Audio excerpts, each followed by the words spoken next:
Good evening, everyone. I'd like to call this meeting to order. Before we start, I'm going to read an acknowledgement. Welcome to tonight's Planning Commission meeting. As a courtesy, members of the public may participate remotely in this meeting. Please refer to the meeting agenda for information about how to provide public comments either in person, here in the room, or via teleconferencing. Turn off your phones.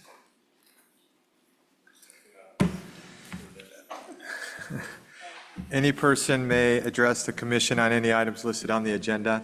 Persons wishing to speak on an item listed on the agenda will be heard when called by staff.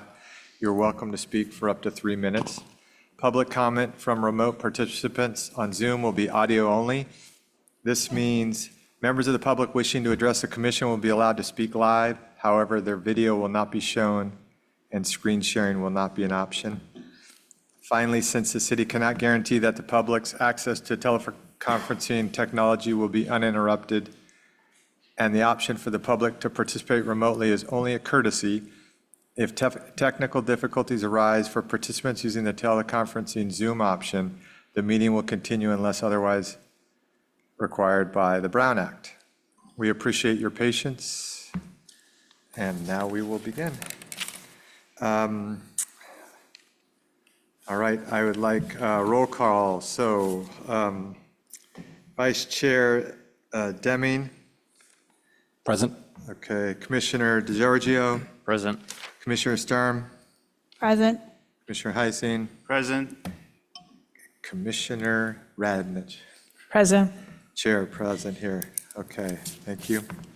Can I have a motion to adopt tonight's agenda? So Chair. moved. May I have a second? Chair, Oh, excuse me. just for the benefit of the public, there was an inconsistency in two agendas which were published for the same meeting, one being the online agenda and the second being a PDF within the online agenda. So the inconsistency relates to the project DR 1824 SAJ development at 1001 Oak Hill Road. That will be called as a separate item on tonight's agenda, so as not to be confused whether or not it is on the consent calendar. But staff's recommendation is that the commission continue that to a future date certain of April 7. So if you can move the agenda with that being a separate item, and we can take that up following the consent calendar, which would then consist only of items 5A, the February 18 minutes, and item 5B, the annual progress report on the housing element. We would so request. Okay, so let's see if I do that right. Okay. Can I have a motion to adopt tonight's agenda with the change of moving DR 18-24 SAJ from the incorrect agenda, listing it in the new public hearing, to the consent calendar section? Is that correct? Is that how I should do it? We'll recommend doing the opposite of ensuring that it's not on the consent calendar where it's acted in one fell swoop, but is treated as a fully separate item, and it can be a new public hearing. It won't be discussed, it'll just be continued. Okay, so can I have an agenda to, I'm sorry, can I have someone, how am I going to say this? Make a motion to adopt the agenda where item DR 18-24 SAJ development is not part of the consent calendar and will be addressed as part of its section in the new public hearings. So moved. Second. All in favor? Aye. All opposed? Okay, motion carries. Okay. And would we still do that in the new public hearing section? Or just wait till then? Okay. Okay. So now you have the consent calendar you've adopted the agenda. With the consent calendar amended to remove that from it. Correct. And so following public comments for items not on tonight's agenda, you can proceed to the two items remaining on consent. You're right. Okay, yeah. So Any public comments not on tonight's agenda that anyone in the room or online would like to address? These are things that are not on tonight's agenda. If so, if you could give a card up to the staff. Anything, and none online? Correct. All right. Okay, does anyone wish, maybe I should have done it here, but does anyone wish to remove, revise, or amend anything from the consent calendar, which just for clarity only includes A, draft minutes from February 18th, and B, 2024 annual progress report? Anyone? Okay, can I have a motion to adopt the consent calendar? I'll move the consent calendar.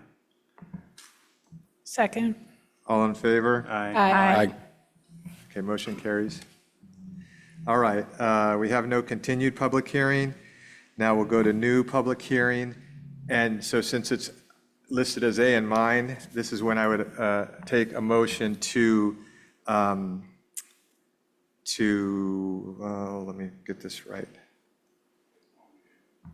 Just make a motion. I'll move item DR 1824. I'll make a motion that we continue this item to April, SAJ. Yeah, SAJ, yeah. to April 7th. Do we have a second? Second. All in favor? Aye. Aye. And you got the date, you mentioned the date, right? Yeah, okay. All right. With that, then we're on to new public hearing, whether it's A or B in your agenda, but it's TR 9707, HDP 27-24, and it keeps going, Oak Hill Place LLC, and I'll turn it over to staff for staff's report. Thank you. Thank you, Chair. Good evening, Commissioners. I'll introduce myself. My name is Arlie Cassidy. I'm a senior planner with the City of Lafayette and the project planner for the Oak Hill project. So as mentioned, this does have a lot of application numbers attached to it. TR 9707 is the number for the major subdivision. HDP 2724 is for development of new homes. GR 1624 is the grading permit, and TP 4824 is the tree permit. Tonight, we're asking for feedback on all of these applications. I'm going to start, as I did with the staff report, describing the project, what's proposed, and then I'm going to transition into analysis of how it compares to zoning code, general plan requirements, et cetera, and discussing how that stacks up. Starting with the context of the site, the property itself is a single parcel of 138,782 square feet, which is 3.19 acres. It's zoned R10 and is also in the Hillside Overlay District, or HOD. The parcel sits directly north of BART and a little bit to the east of the actual station access on the northwest corner of Deer and Oak Hill roads. You can see on the zoomed in portion on the right, the parking for BART with the solar panels above it is just to the south. And we'll go into context a little bit more here. Starting with the site context, I've outlined the parcel in red here. You can see, again, BART to the south. The Lafayette Hillside Memorial, commonly called the Crosses, sits across two parcels. Half of it sits on the proposed project site, so that's outlined in red as the kind of half oval there. There are vacant parcels to the west and southwest, as well as to the southeast. Single-family homes sit to the northwest, the north, and the east. And there is a home shown in this image that has been demolished already under permits. This is a Google Street View photo. You can see the Crosses on the hillside a little bit to the left. BART is all the way hard left across Deer Hill Road. Oak Hill Road going uphill on the far right. And the ridge line going straight up the center of the photo behind the Crosses. I do want to point out that I talk a lot about this ridge line. It is not a protected ridge line, class 1, 2, or 3. It is simply a ridge. This is up at the top of the property on Oak Hill Road, looking back downhill. The driveway access, existing and proposed, same location, is shown on the right, going off screen to the right there. This shows a lot of the verdant existing trees along the swale that we'll talk about more. I did want to look at the neighborhood context. This is all properties that sit on Deer Hill Road. Most homes are more of a 1.5 story, but I did want to say that there are some examples of 3-story and steeper pitched roofs that I've taken photos of here. So these are more of outliers, but they are existing examples. Sorry, yes, Oak Hill Road, my apologies. I will accidentally switch those. Please ask if anyone is confused. Starting with a survey of the parcel, this shows the topography with a steep slope going from the left or west side down to the east side where Oak Hill Road runs up. The high point is approximately in the center on the far left or west. Let me see if I can, yep. So this is our high point here along this ridge, and then sloping down to the north, but more generally down to the east towards Oak Hill. This is the lowest point of the swale here at the bottom, close to the corner. Existing trees are scattered across the site, but generally clustered most along that swale, which is parallel to Oak Hill Road. Along here, there are some trees along the ridge and a good clustering. Mostly the trunks are off-site along this western property line as well. The survey also shows existing easements. The largest one is the slope easement, which covers more than the section that's proposed for the crosses to remain on, this steep slope here. This was originally created by Caltrans in the construction of Highway 24. It does not preclude any development, so minimal development is proposed. Only the pathway would sit on this on this easement. Otherwise, it would be a vast majority of it would go towards parcel D for the memorial. There are also sanitary sewer easements existing connecting 1067 Oak Hill Road across the parcel out to the road itself. And PG&E has an overhead wire coming across the northeast here, as well as an anchor at Deer Hill Road here. This is the proposed site plan, and you can see with a transparent overlay of the Google Earth image how the proposed units sit primarily in the open space. Again, parcel D that I mentioned here is outlined in this section. The applicant did provide a proper constraints analysis. Each of these individual constraints is shown individually in the plan set, but here they are showed all layered together.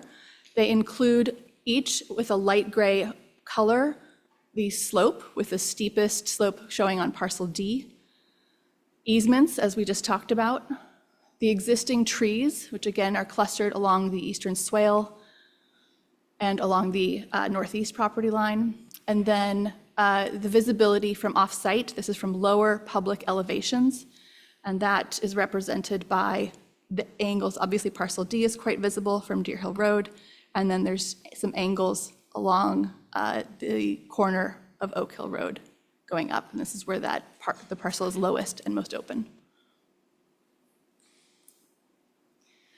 This is the preliminary lotting plan. It shows the 4 general parcels as well as the 15 single-family home parcels that are proposed. So parcel A in orange and parcel B in blue, which do not touch. They are both open space. Parcel C are the proposed roads, all connected. Parcel D, again, is the proposed remainder parcel where the Hillside Memorial would be maintained. And I do want to point out that it does not quite align with the existing slope easement, which is the dotted line here. And then again, parcels 1 through 15 for the homes in white, and they're numbered there as well. Looking more closely at this preliminary site plan, again, the entire parcel is 3.19 acres. Parcel D, the remainder parcel, is 0.89 acres. With that subtracted out, we're left with 2.3 acres of developable space. The housing proposal is located to the north behind the ridgeline I've pointed out and west above the existing swale. The 15 proposed lots would hold single-family homes, 5 of which are proposed with attached ADUs.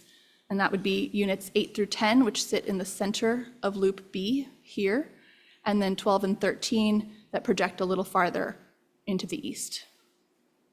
There's a central community park, and I'm going to overlay the landscape plan here. Central Community Park proposed, let's try that again, between Court 1 and Loop B, along with approximately 100-year-old Valley Oak that's proposed to be preserved, that's outlined in purple fencing on this plan. Looking at the unit types, there are 5 total types color-coded on this diagram, going through them from smallest to largest, not numerically. We have units 11 and 14 in pink. These are 2-bedroom adaptable units. These are the terms proposed by the applicant. Units 4 through 7 at the north side in orange. These are 3 bedrooms with a flex space. 1 through 3, as well as unit 15 in light green, showing more like yellow here. These are 4 bedrooms that have 2 primaries, one on the ground floor, one upstairs with the other bedrooms. Units 12 and 13 are 4-bedroom with an attached ADU, which would share the main entrance. So it's multi-generational living is the label. And then 8 through 10, 4-bedroom with attached ADU, but the ADU has a separate entrance, and that's because they have 2 different grade access points. And I'll get into that in a little bit. Starting with site sections, the key is shown on this and the next slide. This is where these sections are taken. So these are the north-south sections. The first A goes through units 1 through 3 in gray, as well as the long view of unit 5 here. You can see the roof lines, the sections, the grading, how they're arranged. And this is the highest point approximately on the site. Section B, the next one, vertical line here, it goes through units 8 through 10. This is the 2-story presentation at the uphill side of Loop B. They also present as 3 stories on the downhill side. You'll see that later. And then section E, the far right vertical line, goes through just a little bit of unit 11. It skips unit 12, it has the garage of unit 13, the long view of unit 14, and then the full view 2-story of unit 15. Moving to the east-west sections, which are the horizontal lines. I put them in the same order as they're shown here. So D is on top, and that's going through units 4 through 7 along the north boundary, as well as unit 15, which is the short view here. And then section C has just the garage of unit 1 going through lot 10, which again, that's the 2-story presentation uphill, 3-story presentation downhill with ADU access on this side. And then also lot 13, very similar layout. ADU is at the bottom, but must access through the 2nd-story entrance. The applicant has also provided street scenes. These are multi-home elevations showing colors and materials. So I'm going to go through very similarly, showing what the proposed project would look like. These are close to renderings at this point. So we see the materials, the general layout. Units 1 through 3 are all the same kind of plan 1, as well as unit 15, but these are more geographically organized. And so you can see the step down of the slope that's going from south on the left to north on the right. And I provided a key on each of these pages. The line is the direction that we're oriented along, and then the arrows are the direction we're looking. So units 4 through 7, here we're looking north, 4 on the left, 7 on the right. 2-story homes, generally the same grade, but stepping down, lot 6 is the highest there. These are scenes for units 8 through 10. I provided both sides. You can see on the left, the 2-story presentation. The main unit sits on the primary floor and the 2nd floor. It does extend into the ground floor, we'll call it, and that's also where the ADU sits. So the bottom image is mirrored, so that does line up top to bottom. So the left house is the same house on both images. And then I've done the same thing for the last 5 houses on the far east of the project. Unit 15 is on the left, that's the far north unit. And then we have the 1-stories, lots 14 and sorry, I'm using lot and unit interchangeably, but I think, let me know if that gets confusing. Lots 14 and 11 are the 1-story on the outside, and then on the inside, 12 and 13 next to each other. And you can see the lower image, this is more of the view from Oak Hill Road, where you can see that lower elevation for the ADU for lots 12 and 13, and the higher elevation for lot 15. Yeah, so they're aligned, it's mirrored so that they align together. Lot 15 is on the left in both of these images, for example. Looking at the site plan in terms of parcel size and unit size, I'm not going to go through each individual unit, square footage, et cetera, but I did want to show the range. So the smallest parcel size is for unit 11 at 1,319 square feet. The largest is next door at unit 12 at 3,599 square feet. The footprints for most of these buildings range from 11 to 1,300 square feet. And there is a range in coverage, usually somewhere between 40 to 60% of the lot is covered. Looking at unit size, the smallest, again, are units 11 and 14, which are 2-bedroom at 795 square feet. The largest are units 8 through 10, 12, and 13. These are the 4-bedroom units at 2,069 square feet, which have an additional 425 square foot ADU attached. Garages for these units are typically in the 200 square foot range, often above 250, but do range. They're all 1-car garages. I'm now going to go through each unit type. So there will be 4 slides because 8 through 10 and 12 and 13 are very similar. They'll show a floor plan and a roof plan. The roof plans do sometimes vary, as do the floor, because they are flipped or mirrored. I'll get into that a little bit in a moment. I've used the unit type diagram from earlier in the upper right, the color coding, and then I've circled what units we're talking about in red. So we're talking about the pink ones, 11 and 14. These are quote unquote the adaptable units. They're 1-story with 2-bedroom, 795 square feet. These 2 units alone do not have a garage. They have outdoor parking. And there's outdoor space assigned to every unit. This has a patio of 59 square feet and a porch of 27 square feet. I also want to point out that unit 11, which is the farthest south or lowest in the diagram, is proposed as the affordable unit. We'll talk more about that in a moment. Next up are units 4 through 7, which have a flex space. They're 2-story with 3-bedroom, 1,712 square feet, a garage of 272 square feet. Outdoor space, patio is 151, porch is 102. These have alternating plans. They flip. If you can see, and I've provided the street view here.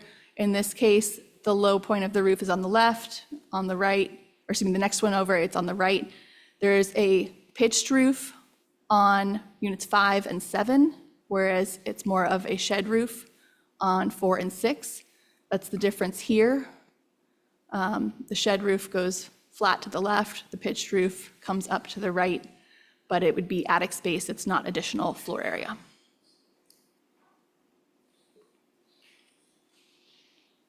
And that's the roof. Excuse me, I said over the garage, that's incorrect. The garage is actually incorporated into the main floor plan. I misspoke there. It's over the office or flex space. In most cases, the porch is the front landing area where the front access point is, and then a patio is to the rear in a more protected space. Moving on to units 1 through 3, and again, these are organized by size. That's why they're kind of out of order numerically. This is, units 1 through 3 and 15, the split primaries. These are 2-story homes, 4 bedrooms, with about 2,004 square feet, a garage of 268 square feet. Outdoor space, patio is 168, porch is 102. And unit 2 has a pitched roof over the garage, otherwise it is a shed roof. pitched roof there, quite low. So this is again 1 through 3 on the left, as well as 15. And you can see this first floor plan, garage, common space.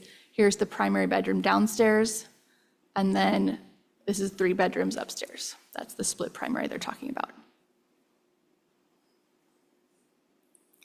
And then looking at units 8 through 10, 12, and 13, these all have an ADU.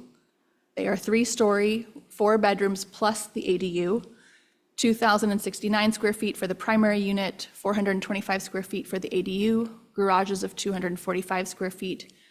Outdoor space is a patio of 168 and a porch of 112.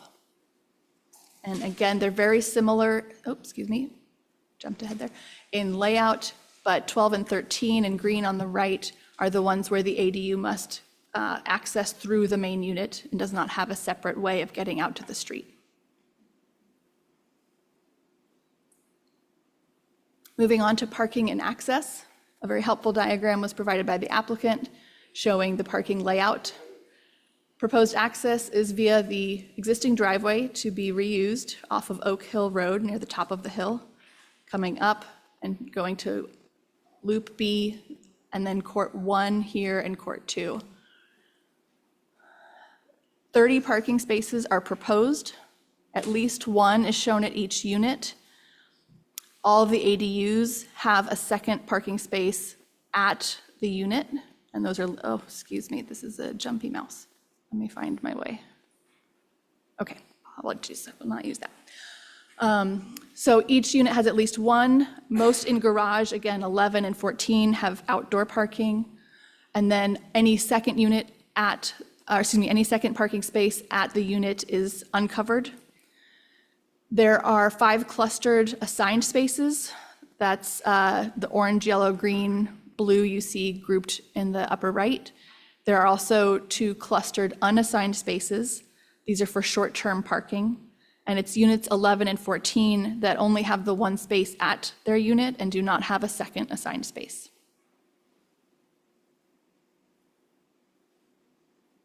There is a shared bicycle shed proposed at the driveway entrance. That's the upper right red circle.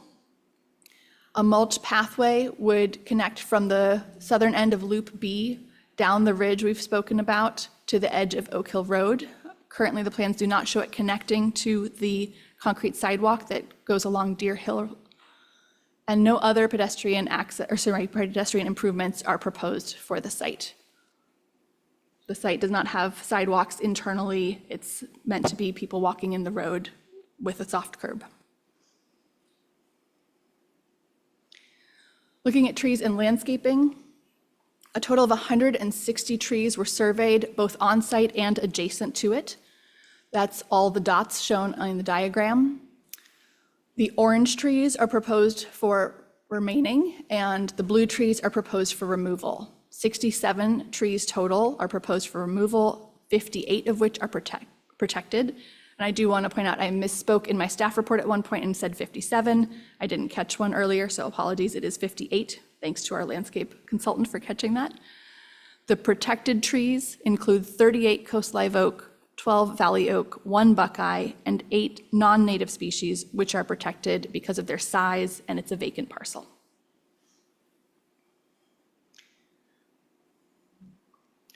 The landscaping plan, which we saw before, shown here, includes items to remain. The 100-year-old valley oak, again circled in purple, just south of the community park.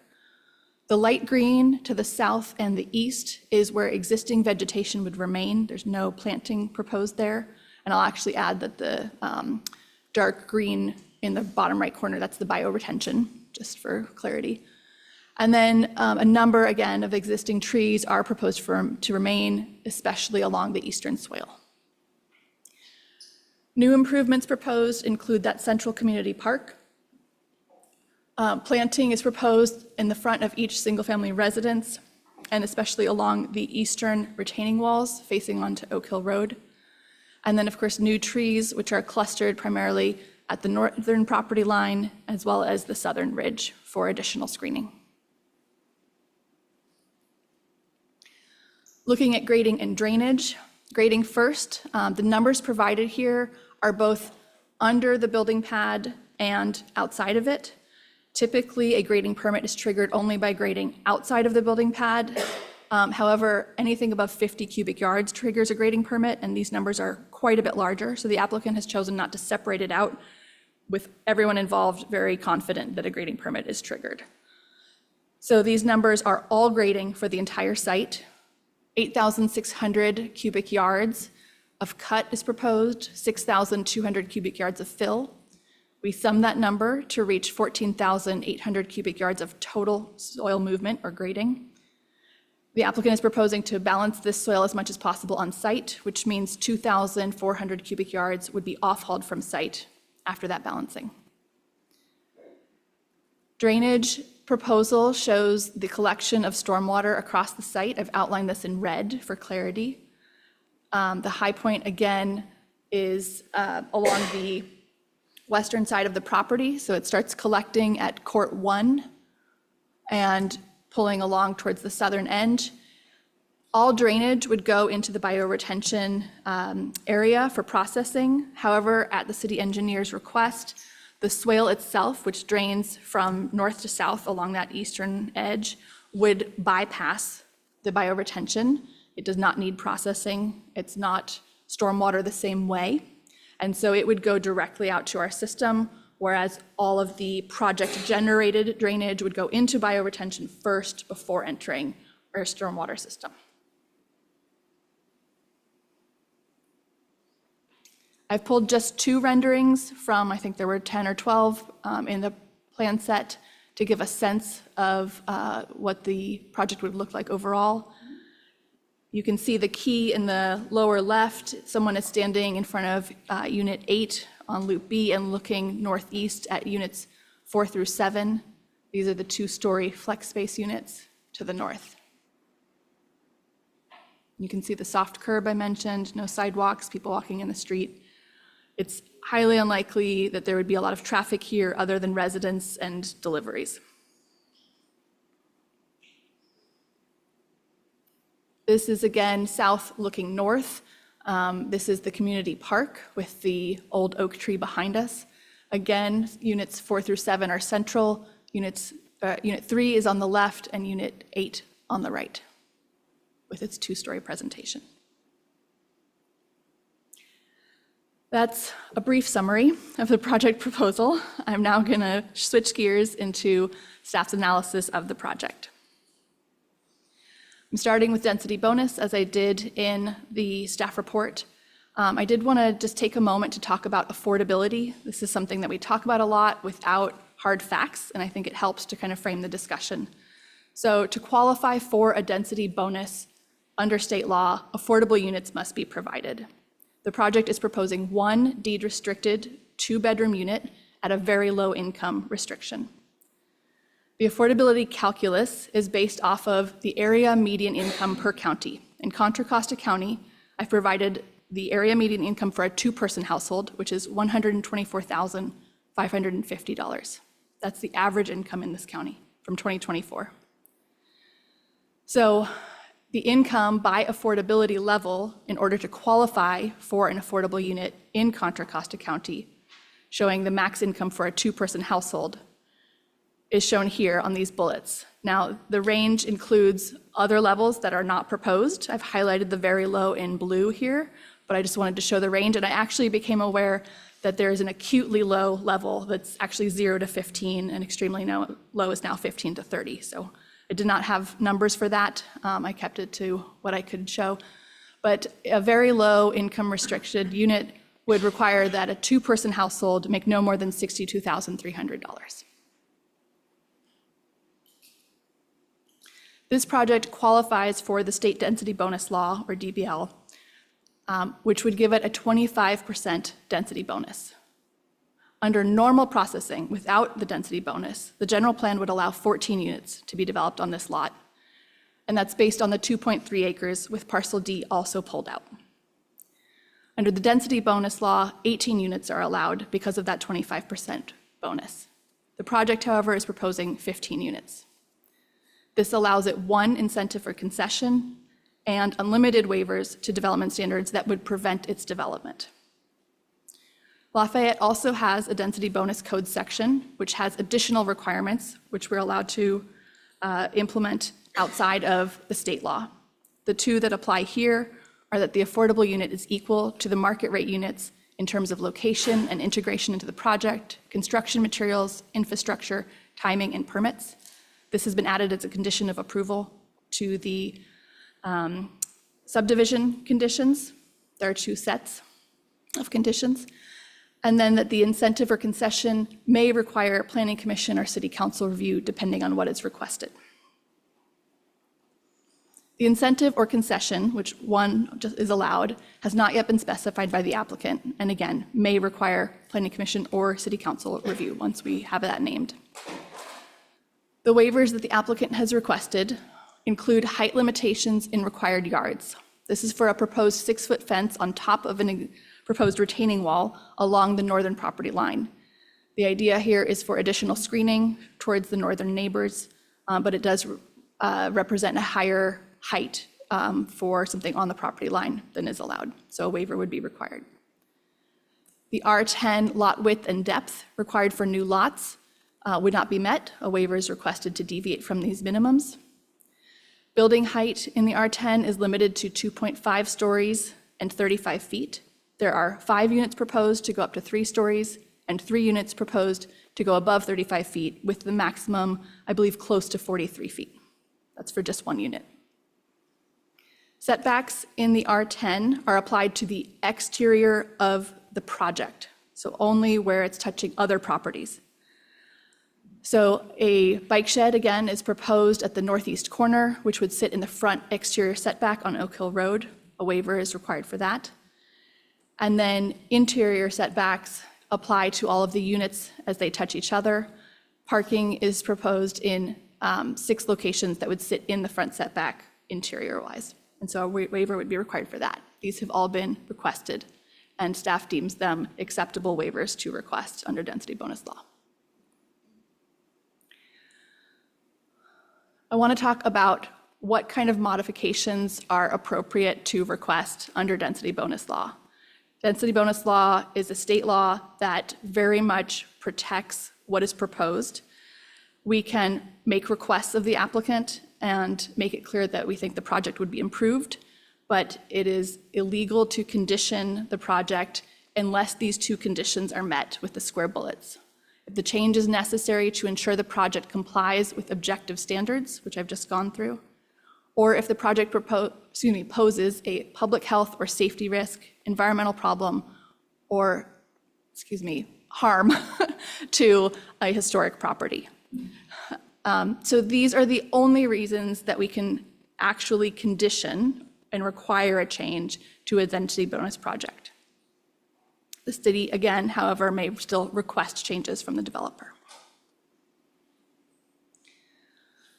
The project is found to be generally in conformance with the general plan policies. These were listed in detail in the staff report, and I do want to point out that when a density bonus allows for a greater density than the general plan allows, that is not considered non-conforming.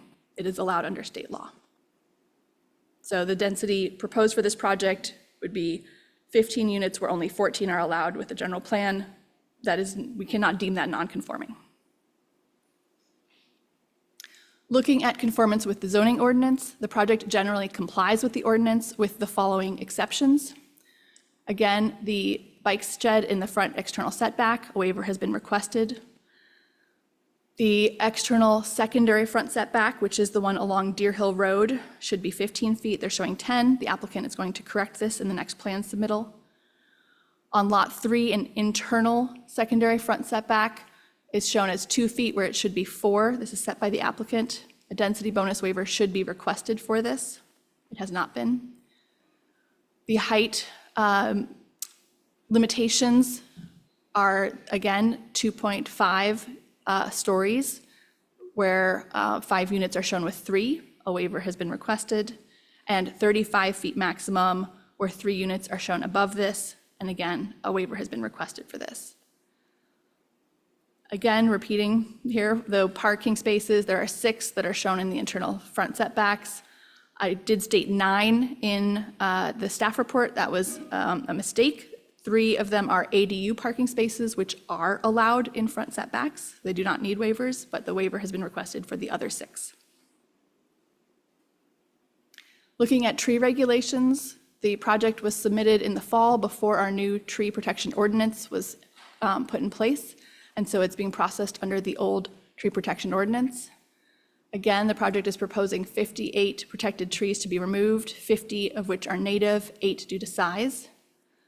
Because more than 25 trees at once are proposed for removal, this qualifies as a major tree removal project. In this case, mitigation is equal to the full appraisal value of all removed trees, and that can be counted as a payment or in lieu fee minus any cost of planted trees. There are regulations in the old ordinance that allow for some softening of this implementation. They're listed here. The replacement trees should generally be of the same species, but the code allows for alternatives approved by the approving body. Larger sized trees may be substituted for multiples of smaller trees. This is typically, we require a 15-gallon tree as our kind of normal replacement size. A 24-inch box would substitute for 2 15 gallons, 36-inch box for, I believe it's 8. I'd have to double, actually, excuse me, 4, so it doubles, and then a 72-inch box for 8. So those numbers are something that the approving body can allow. And then in lieu fees for non-native species can be waived. So in this case, the in lieu fee would be the full appraised value that is being charged. The current submittal does not comply with this ordinance. Again, the approving body has to approve some of these regulations and applying them. The numbers are almost correct as far as sizing, but a number of the proposed replacement trees are not one-to-one on the removed species. Typically, if you pull a valley oak, you're removing a valley oak, you have to plant valley oaks. And so there's not the correct replacement species proposed for what's coming out. We did receive a number of comments from referral agencies. This included from Central San Edmund, Confire, CCCB Ideas, the Contra Costa County Building Inspection Division, PG&E, Lafayette School District, and Republic Services, which collects trash. They all provided comments that are generally standard and were or will be satisfied with the applicant's response in future. Engineering and the landscape consultant provided comments that have not been satisfied and are deemed outstanding.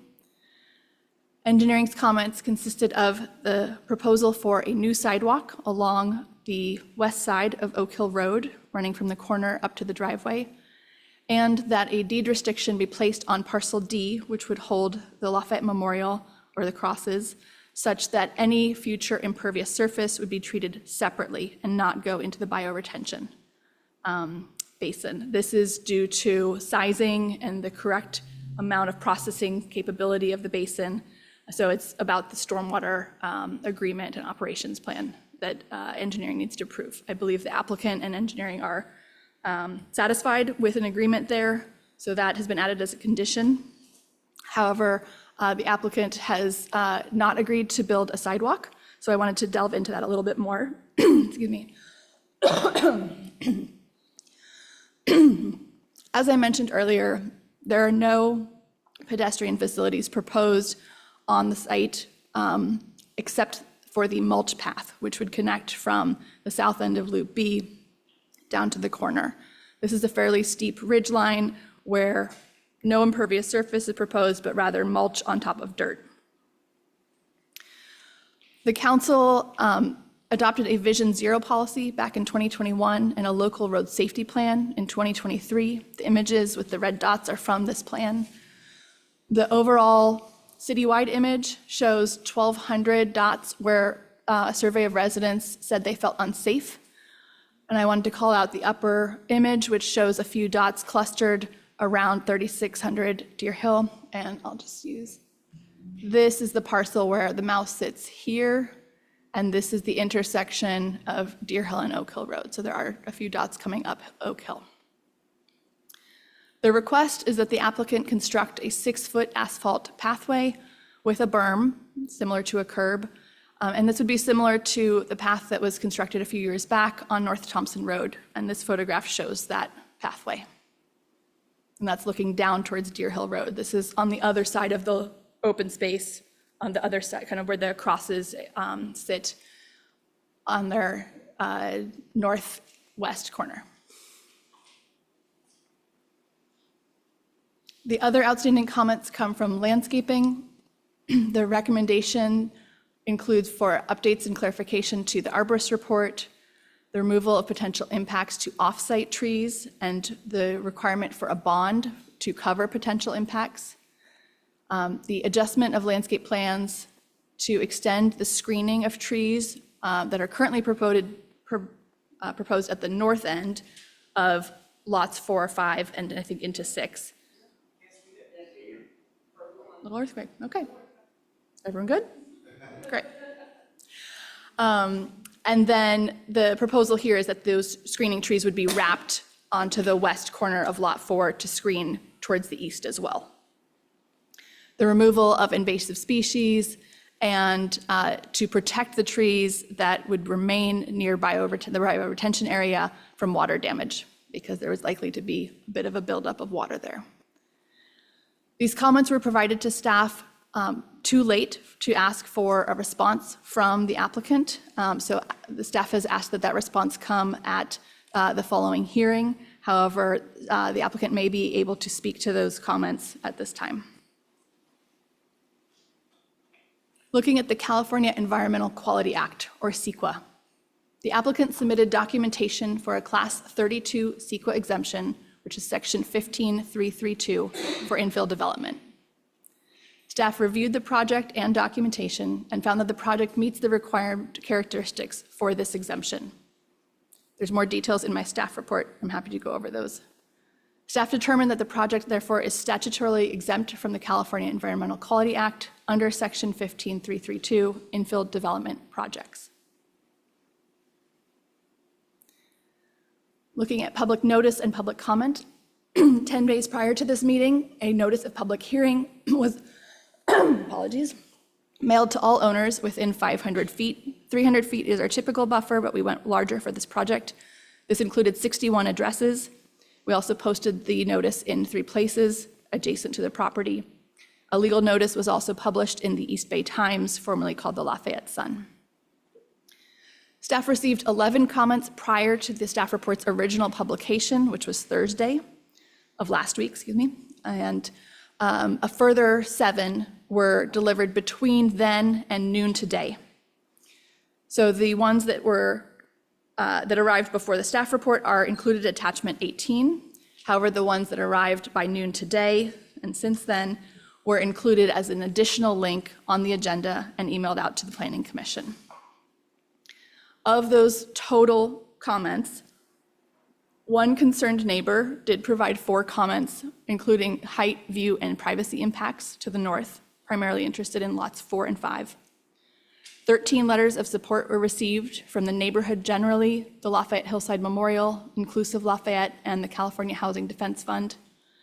And there was 1 letter requesting more information on infrastructure, and that was included as well. Looking at project timeline and what all these permit numbers mean, again, a major subdivision or the TR 9707 application would create 4 parcels A through D and lots 1 through 15. This must be approved by the Planning Commission before the HDP permit can be approved for construction. HDP 2724, grading permit 1624, and tree permit 4824, apologies, which are the hillside development, grading, and tree permits for the development of 15 single-family homes with 5 ADUs and related grading and tree removals. So HDP permits on vacant lots in Lafayette are processed as a 2-phase application. They're 2 separate applications. Phase 1 goes to the Planning Commission, and that is what's before you now. It must be approved by the Planning Commission. Staff is proposing that grading be approved by the Planning Commission as part of that, and that phase 2 would go to the Design Review Commission as required with the tree permit for review. And that's because trees generally have more to do with design and screening, which is the Design Review Commission's purview. The final subdivision map must return to the City Council within 2 years of the subdivision's approval for their review. This application package also included an SB 330 application. It's a relatively new application in the last 4 or 5 years or so, and it limits the review time and number of meetings allowed for the application. So 5 total public hearings are allowed for this project, and I want to point out that that includes the Phase 2 review by DRC. And then the final decision must be reached within 180 days of it being deemed complete, which was back in February. So that gives us an August 18th, 2025 deadline. As outlined in the staff report, I've posed a number of questions for the Planning Commission that I'd like specific feedback on regarding outstanding issues with the project. Number 1, should the applicant be required to construct a sidewalk along the west side of Oak Hill Road to provide pedestrian access to BART and the downtown? 2, regarding the design guidelines, most of which were satisfied by the project, should the applicant improve the project's responsiveness to the following outstanding guidelines: minimize impacts to neighbors' views and privacy, use California native landscaping, and roof lines that emphasize horizontal lines related to the site's slope?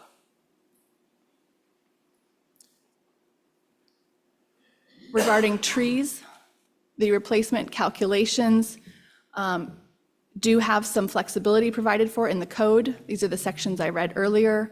Replacement species can be same as the removed, or we can allow for alternatives.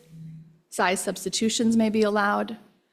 And in lieu fees, or in this case, the appraised value, can be waived for non-native species. And that would be the 8 trees that are protected by size.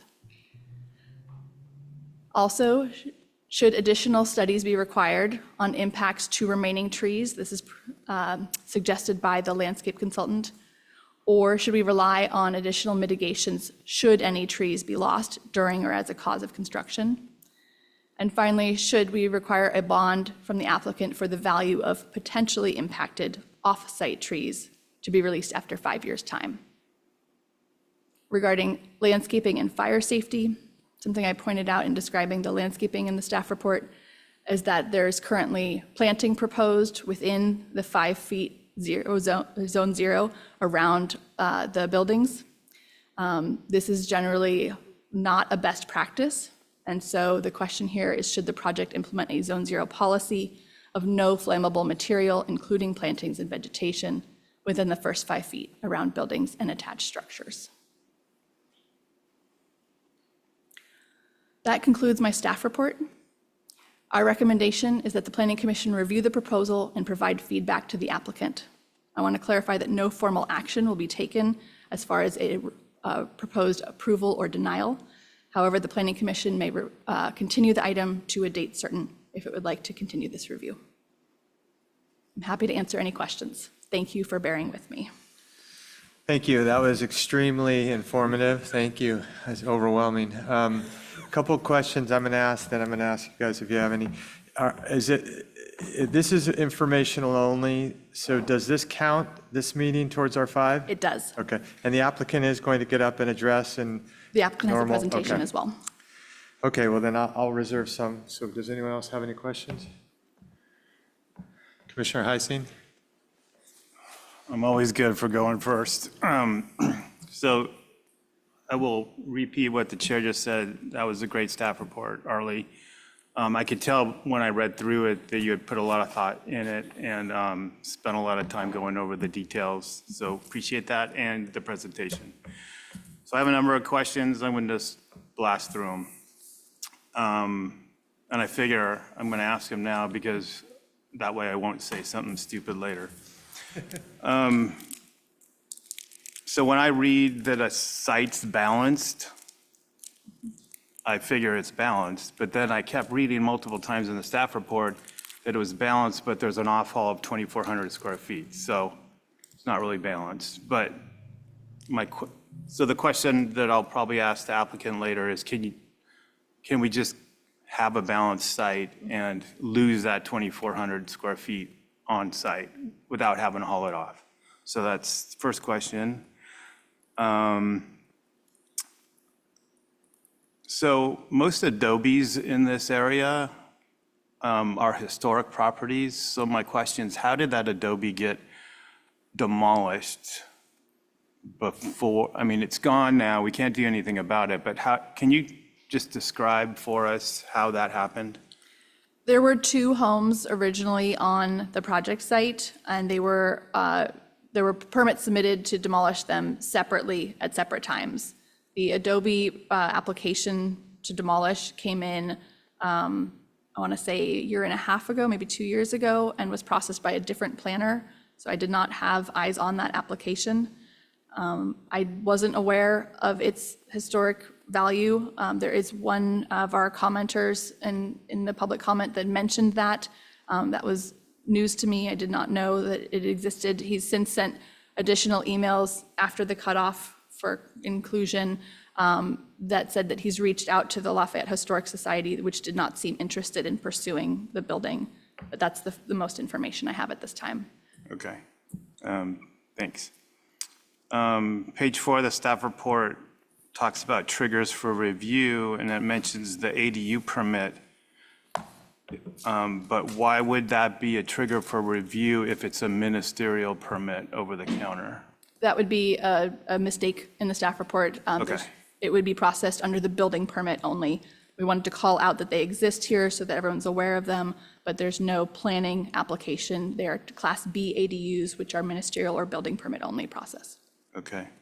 And then on the parcel D for treating the stormwater, why would you not treat it in that bioretention swale since we're treating the stormwater of the rest of the subdivision? I get that it's not being developed now, the parcel D where the crosses are, but it is part of the subdivision. So wouldn't you treat all the water from the subdivision now? And if you put as Public Works is suggesting, you put that on parcel D in the future, there's not really room in parcel D to create a bioretention swale or anything. So the only place you're going to have room to do it is part of the 3.9 acres. I believe that was engineering's original point, was that all of the entire parcel should be processed. The applicant has asked to pull out parcel D from the processing, and the applicant can correct me if I'm getting this wrong. But because the remainder parcel with the crosses has absolutely no development on it, the idea is to preserve it as kind of an open space area with no proposed impervious surface, and they don't want to include the area under the stormwater plan to kind of segment it out as much as possible. Engineering was willing to agree to this with the condition that parcel D be processed separately, so that if any impervious surface were ever proposed on parcel D, it would need to be processed. I believe the idea is that the remainder, the 2.3 acres that are developed, would be under an HOA, whereas the parcel D would not be. Okay. But the slope easement as written now doesn't preclude it from being developed. That's correct. So we're just kicking the can that we'd treat the water later if it's developed. Okay.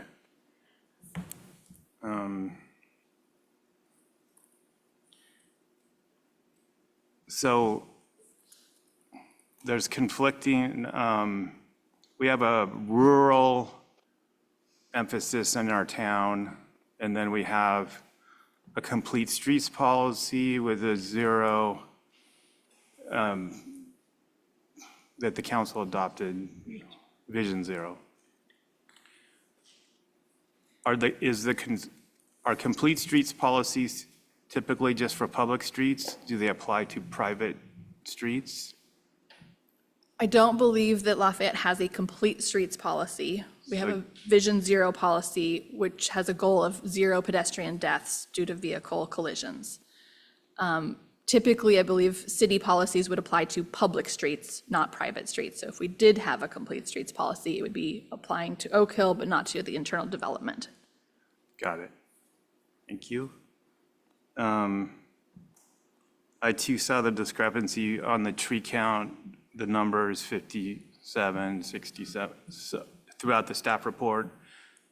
So just a recommendation that maybe in the plan sheets, where that table is, listing all the trees, there'd just be a total in the actual table. That could be, that plan set that could then corroborate what's in the staff report and clarify things. So you mentioned the general plan policy of density being trumped by bonus density law. Does that also go for all the other general plan policies that were listed in the staff report, such as policy LU 1.3, the privacy one? The project must be found conforming with the general plan to qualify for a density bonus. So it does not, only the density listed in the general plan is trumped by density bonus law. Got it. And then my last question, sorry for all the questions. Can the PC, as the approval body, opt to use the new tree ordinance, or based on when the applicant submitted the application, they're obligated, or lack of a better term, stuck using the old ordinance?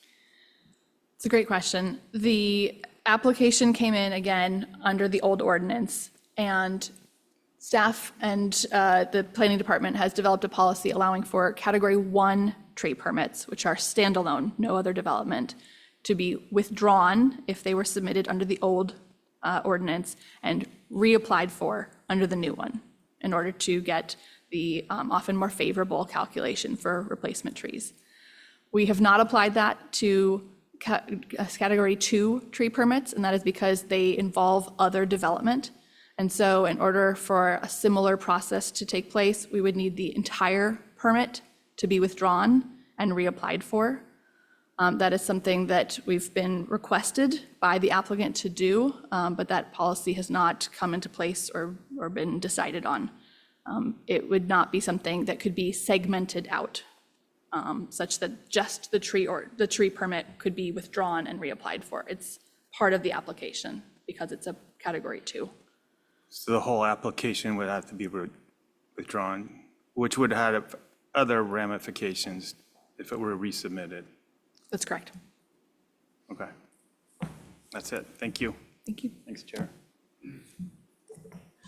Any other questions? All right, just minor. Can you please help me understand about the ADUs? I think I heard you say, maybe I read it, that there 2 ADUs did not have exterior access, but had to be entered in through, I guess, the main unit, right? So, and they're downstairs. So why would those be called ADUs and not JDUs? JADU has a specific limitation. It can be no larger than 500 square feet and has kind of minimal requirements as to the kitchen provisions and counter square footage, et cetera. An ADU can be as small as a JADU, but does not have to be. The reason these are labeled as ADUs and not JADUs, because they would qualify, is because a JADU can only be created by the actual owner of the property, because the owner must live in the main home or the JADU. And so the developer, who plans to sell all of these units, cannot create a JADU. They must create an ADU, which can be 425 square feet. We're good? All right, anyone? Go ahead. Thank you. Just a couple quick questions, and they're probably more appropriate for the applicant, I'm assuming, when they get there. But did they provide any response as to why they didn't want to build the sidewalk? I believe that there are some engineering issues. There would need to be perhaps a few trees removed. The grade slips away at the edge of the road, so some small retaining walls might be required. And so in the end, cost is one of the main concerns. Okay. Question with the affordable unit they're putting in. I noticed you said it was supposed to be, roughly as equal to a market unit, and it seemed from the description that wasn't really the case. Was there any sort of objective criteria around that we can refer to, or is that just sort of a broad description? The bullet point that I provided in this report and the staff report is a summary of what the code says, but it's not cutting out too many words. The project proposes 2 units, which are distinguishable from the rest of the project. Most of these units are close to 2,000 square feet and have more bedrooms and are 2 stories.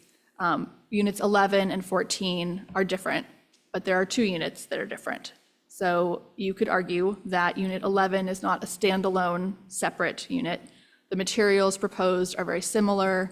The layout of 1 story is very similar to a single floor from other units, and they're well incorporated into the project. It's true that unit 11 is the farthest to the south and sticks out. Maybe you could argue it has the most traffic noise exposure, but I would argue that's not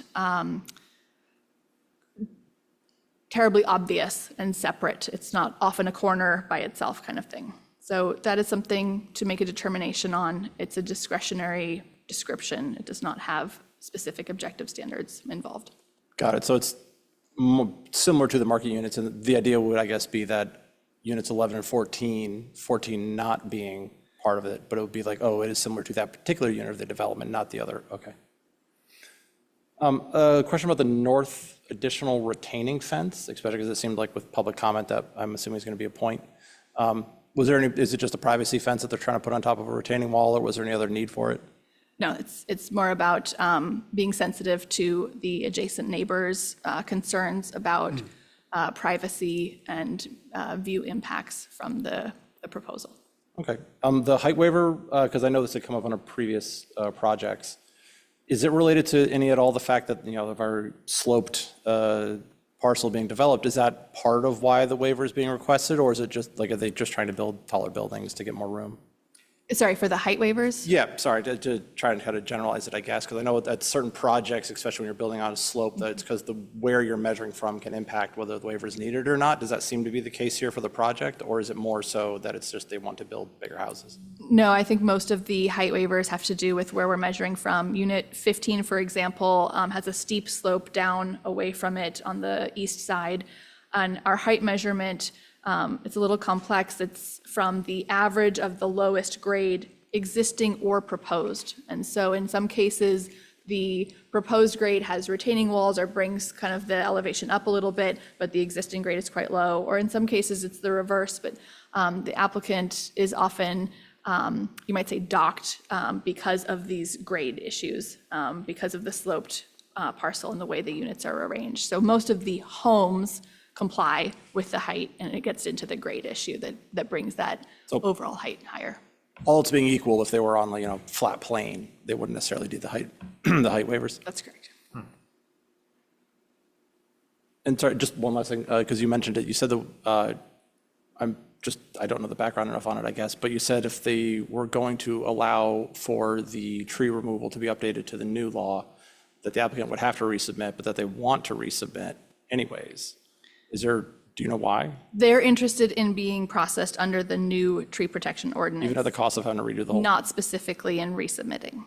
I see. I think you mentioned earlier that there would be an HOA, so the project would be private streets once you're inside. Okay. Correct.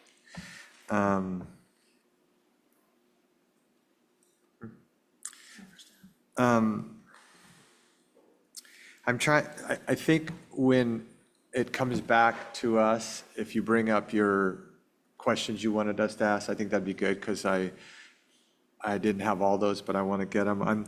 I'm trying to, and I'm foreshadowing a little for the applicant, the sidewalk portion. I'm trying to get clear in my own mind how much we're asking versus telling on this. And so, when I read the general plan, sorry,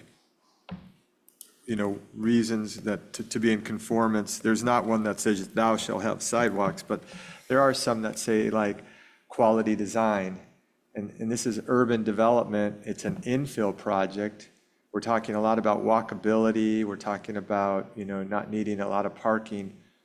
So that's incongruent a little with me. I'm making this a little a statement, but I also will have a question. With then not having an easy way to walk off the property. So I guess my question is, how much is it a request versus a demand? And is that a subjective question? Because the sidewalk was not part of the applicant's original proposal and it's a density bonus project, I don't believe we can make the argument that the project as proposed gives harm or has an environmental concern. And there's no policy in the city that expressly requires the sidewalk. So it would have to be a request. Chair, Yes, can I tear off your question? It looks like you have more, but no, please. so if the city were to request it, or the planning commission, there's unlimited waivers. If a reason for not wanting to do it is cost, could that not be a concession? And the developer has one concession. That is correct. So there's a strategy to not articulating the requested concession to see what comes out of these public hearings to pick the most expensive one. That is correct. Okay. And staff has requested and the developer has agreed to provide their requested incentive or concession before the next public hearing. Got it. Thank you. Yes, please. How many residential units are on Oak Hill Road up beyond the project site? I don't have a quick answer to that. I drove up there just this morning. I'd say in the ballpark of 30 before it conjoins. Orchard comes in from the right and North Thompson Road comes in from the left a little farther along. So there are two other streets that kind of come together. Oh, and they connect? Yeah, I turned around before that because I was afraid They how do far all to go. connect, so you can drive out other directions. Okay. if You keep going. Yeah, ballpark 30, I'd have to count from a map. But I don't Okay, have an answer. that's fine, thanks. Go ahead. I just noticed that the walkway from the loop was kept being described as mulch only. Is that a necessity for drainage, or is that just for some other reason other than just? I believe the outline? desire was to keep it as pervious surface. I should clarify, there is a concrete stairwell that would descend from right adjacent to the Unit 11 outdoor parking, Yes. come down a steeper section of slope, and then the mulch would continue along the existing ridge line. There's kind of a half-visible dirt road along that ridge line now. No one's driven it in a while, but that's where the mulch path would go after And the concrete stair. I assume there's no obligation to maintain the mulch as it, degrades down and stuff like that beyond the HOA? Would that be on? It would be on the HOA. It's something that we could request for maintenance. It does seem like it's part of the project, so, we could argue that it's shown in the plans and therefore the plans must be maintained.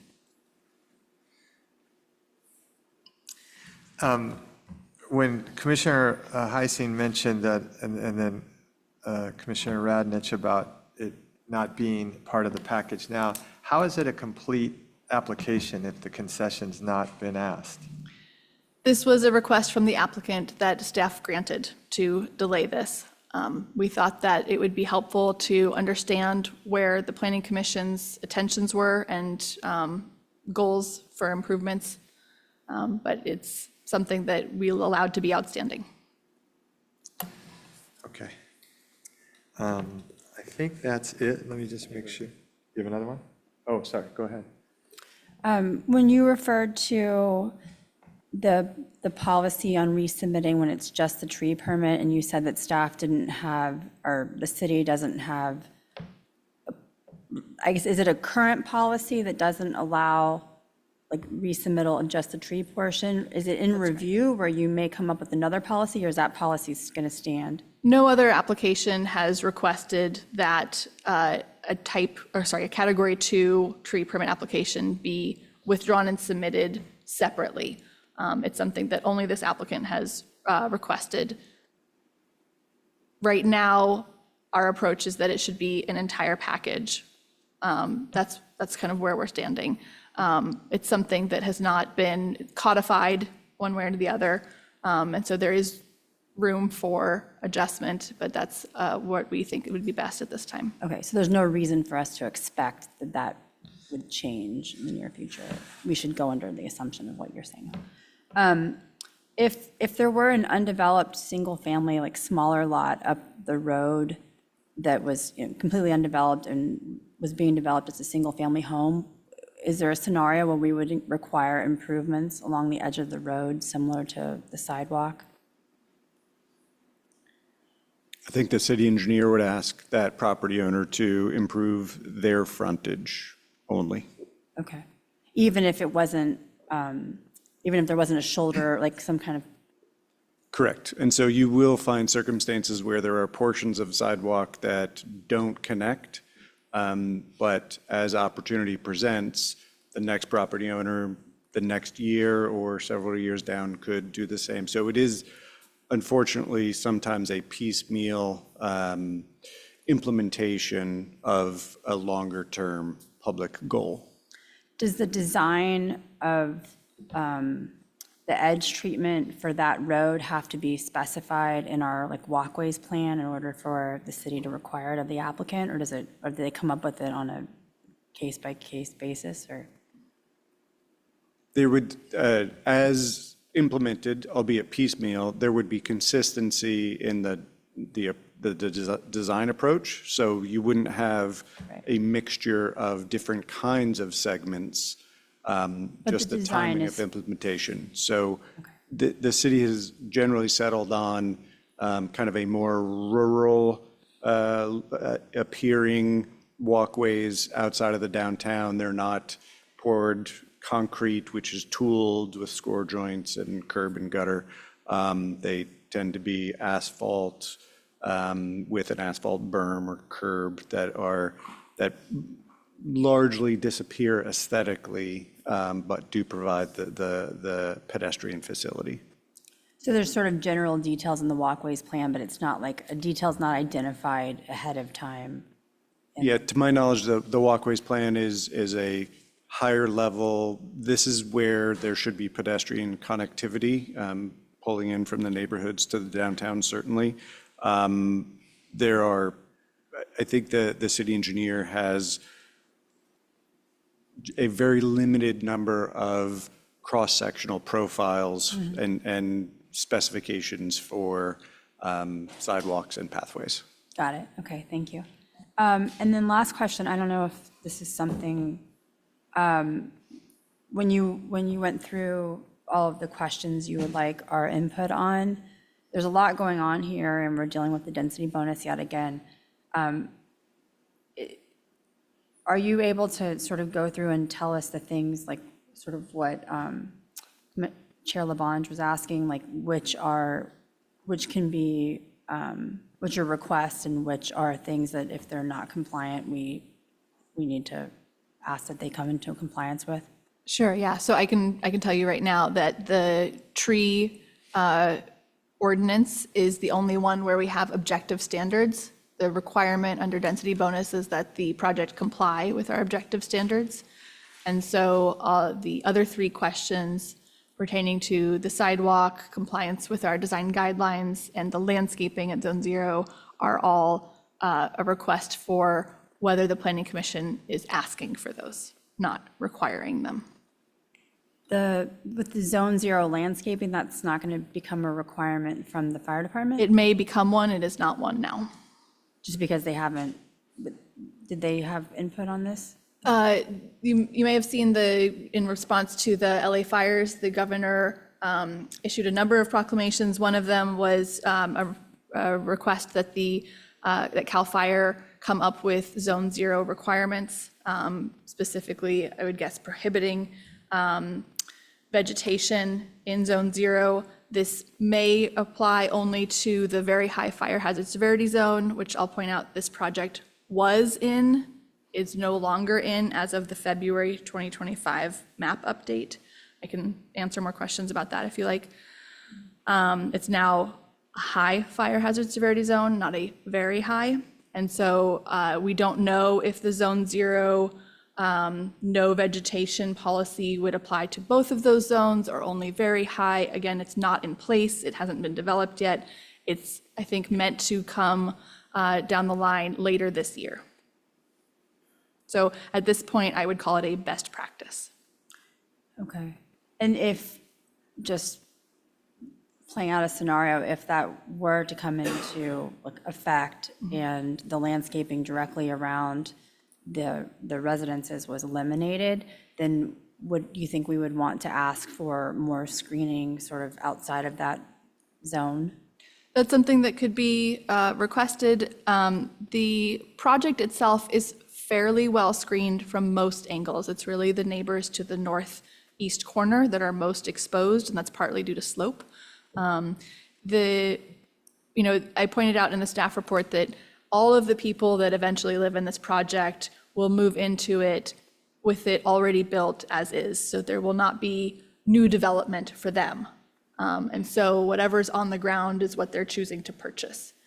So screening, I think, can always be negotiated. They'll be part of an HOA. They can decide if they want to redevelop their landscape plan. I think there's also going to be a fire safety plan that would probably be part of that discussion.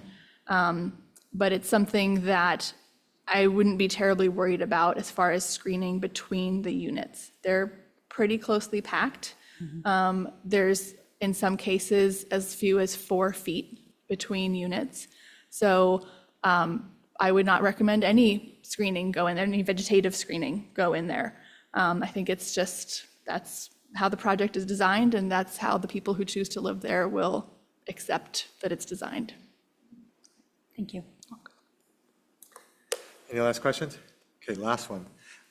So if the tree portion is an objective requirement, so it must be adhered, can that be applied as a concession to waive it? I believe so. Okay, so, Yes, they so can waive really the what's happening penalties. now is they're going to value between the trees or the sidewalk, kind of to Commissioner Heising's point about which is the most expensive. Okay. I do think we ought to, in general, have that as our first, since we're so limited on meetings, if asked, I would probably say, let's have them tell us that what it is, and I would ask them to tell us if they can. I mean, I get why they want to see how we're going to play our cards, but I'd like to see their cards too. So with that, thank you again. A wonderful presentation, and I guess next up is the applicant to present. So let's please move on.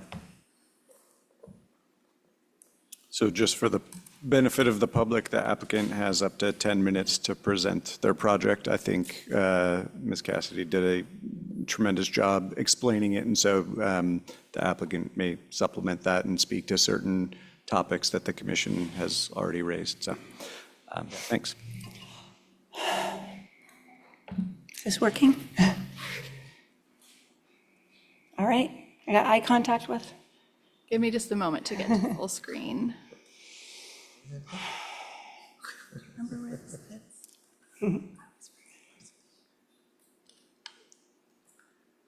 Apologies, I am horrible at finding full I'm screen. not a polished public speaker here, so I'm going to do my best.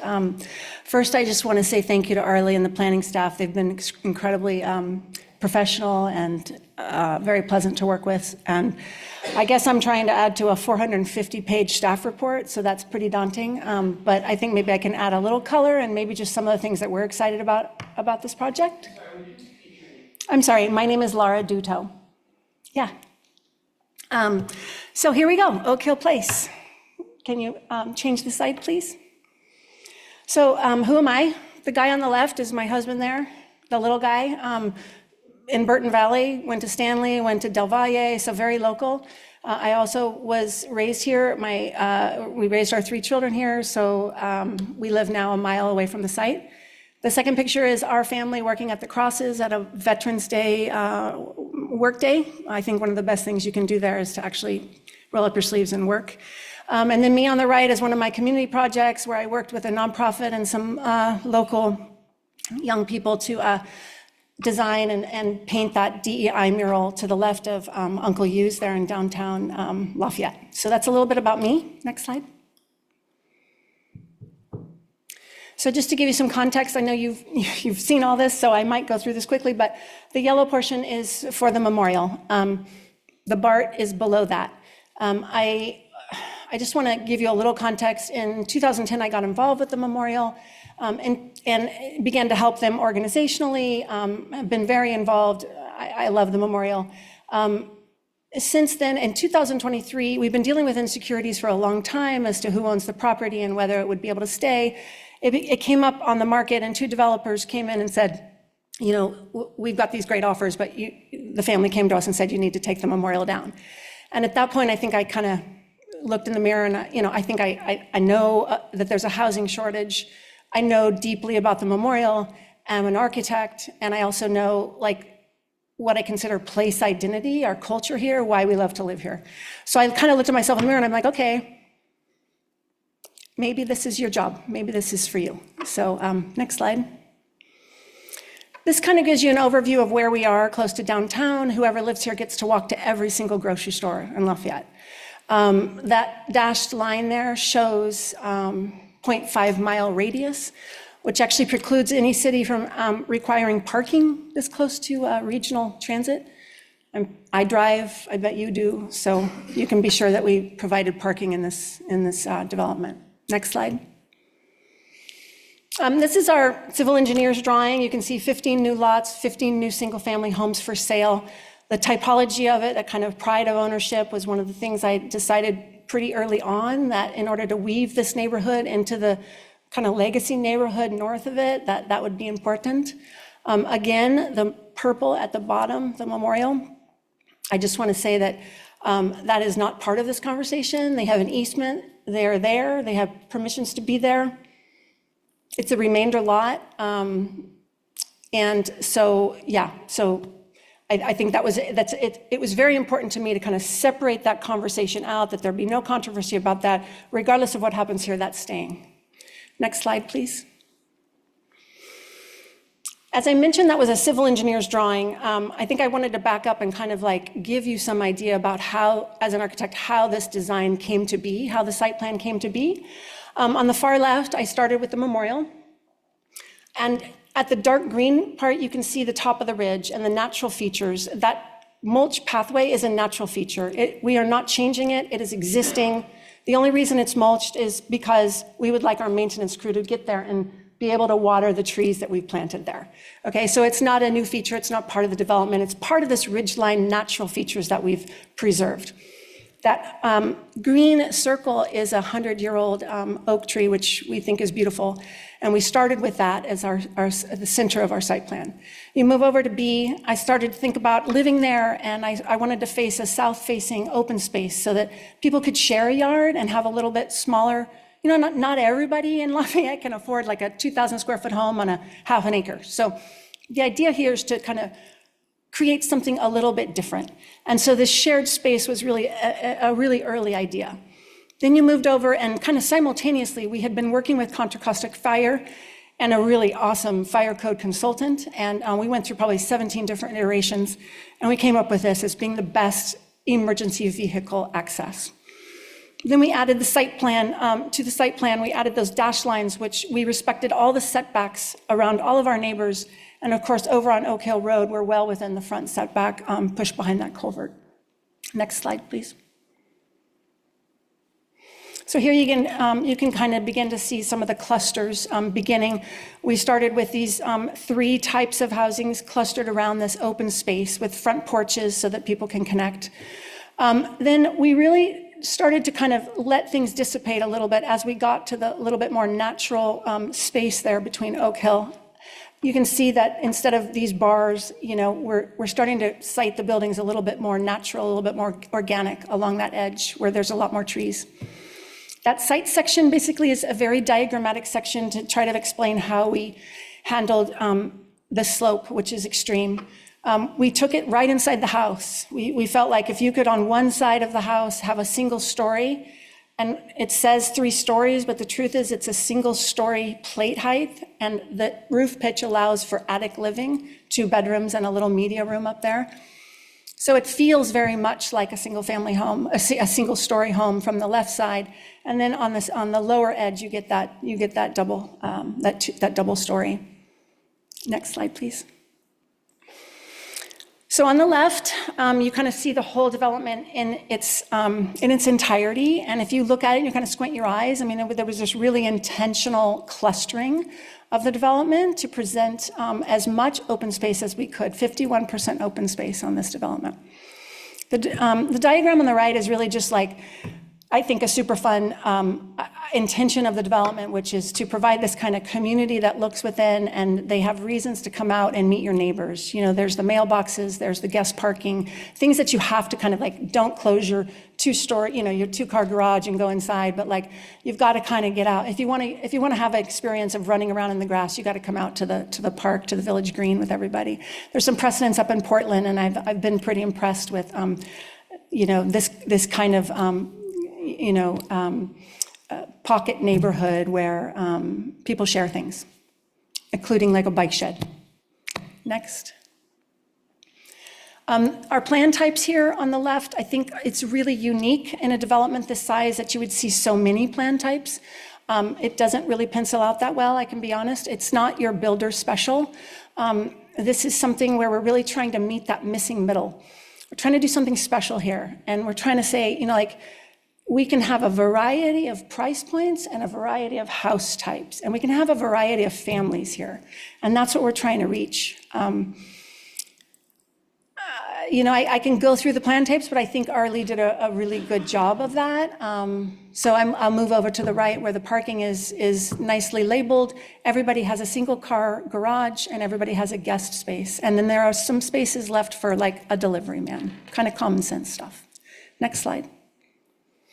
These are some of the renderings. I'm probably running out of time, but I think these renderings do a great job just showing a development that has eventually going to grow in and become a part of this community. I'll just point out a few special things. On the lower left are those single little ADUs at the bottom with separate entrances. At the park, at the top is the park looking with the tree to your back. And then the lower right is the 8 through 10. It's the opposite of what you're seeing on the lower left. So it's the opposite side of that. It's that living in the attic space, single story with that 10-foot plate. Next slide. This is from the park from below. That's units 4 through 7. This is from, the lower right one is from up these concrete stairs. I think I want to talk about that just for a minute. The concrete stairs are there for the maintenance crew. We own that area up around the tree, and the HOA is going to have to maintain that for fire. We're going to have to get up there to irrigate the new screening trees, which we've lined all along as a way of giving a backdrop to the memorial. So it's not meant for public use. It's not even meant for walking. If in a warm month somebody wants to walk down to BART on a shortcut, fine. It's not necessarily anything more than what is actually there now. So that stairway is really for maintenance and or a shortcut to town, so to speak, on a sunny day. The rendering on the right is an attempt to show our northeast neighbor, which wasn't required, but we really wanted to talk. And I want to speak to this for a minute. We've reached out and we've spoken to over 56 neighbors. I personally have had the great luck of sitting down with 56 amazing Lafayette residents. So that's been eye-opening and wonderful, and some amazing, thoughtful questions. So we're here today to listen and see what we can do to meet everybody's needs the best we can. I think there's another round, which is larger context. Next slide. You can see at the top left, that's from Thompson, just the tops of the buildings kind of peek over the existing vegetation. Very, very unimpactful from BART. And then Oak Hill Road to the right, you can see the development through the oak trees in that culvert. Thank you very much for listening. Thank you. We'll probably have some questions, but really appreciate, but please stay up there because I think we'll probably have some questions that you were, and so I just want to make sure I'm clear. So you're the family ownership or part of the however it is, I didn't hear the whole. No, I am the owner and I'm the architect And the architect. and the developer. And then, awesome, okay. It's one-stop shop. And we'll let, anyone have questions? Just one to start. Okay. Can you please go back one slide, Arlie? Thank you for your presentation. The part I missed, you were saying, I felt like you said one of these images is presented to show the perspective of from the neighbor to the north, or of the neighbor to the north. Which one? The top right. So that's showing their driveway actually from Google Earth. That's actually the right car even. And we really tried to show what it would look like with our retaining walls along that edge. We went to the extent to stagger the retaining walls. We pulled back 10 feet. We have a small retaining wall at the fence line with a 6-foot fence. You move back 10 feet, allowing for a planter of trees, evergreen trees. Then you move back another 5 feet to the setback, and that's where the houses sit. Yeah. Okay, and then where is the 6-foot fence being proposed on top of the retaining wall? It's in this image? It's funny because I met with this neighbor. He had a lot of really great questions, and he presented to me that he would like to see what it might look like to see a 6-foot fence on top of this retaining. It goes from, I think, 3.5 feet to 0, that first retaining wall. And so in addition, we marked with green flags what a top of a 6-foot fence would look like for him. But it's not shown here because this was done prior to my conversation with him and the pole work, Okay. which we did for him, yeah. Okay, thank you. Pardon? Can you show us the retaining wall and the site plan? Yeah, Arlie will have to, I'm just going to grab it.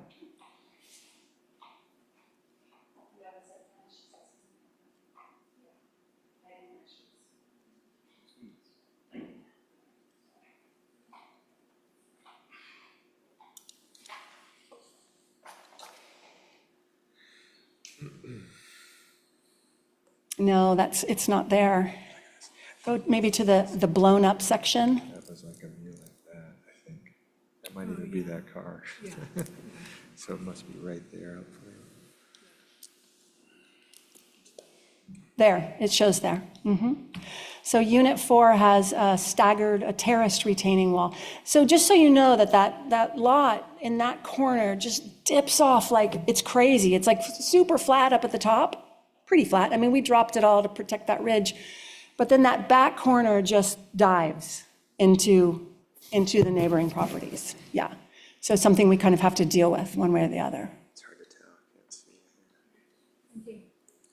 That actual unit is within the height limit and it's within the setbacks. Actually, there's 5 inches additional to the setback.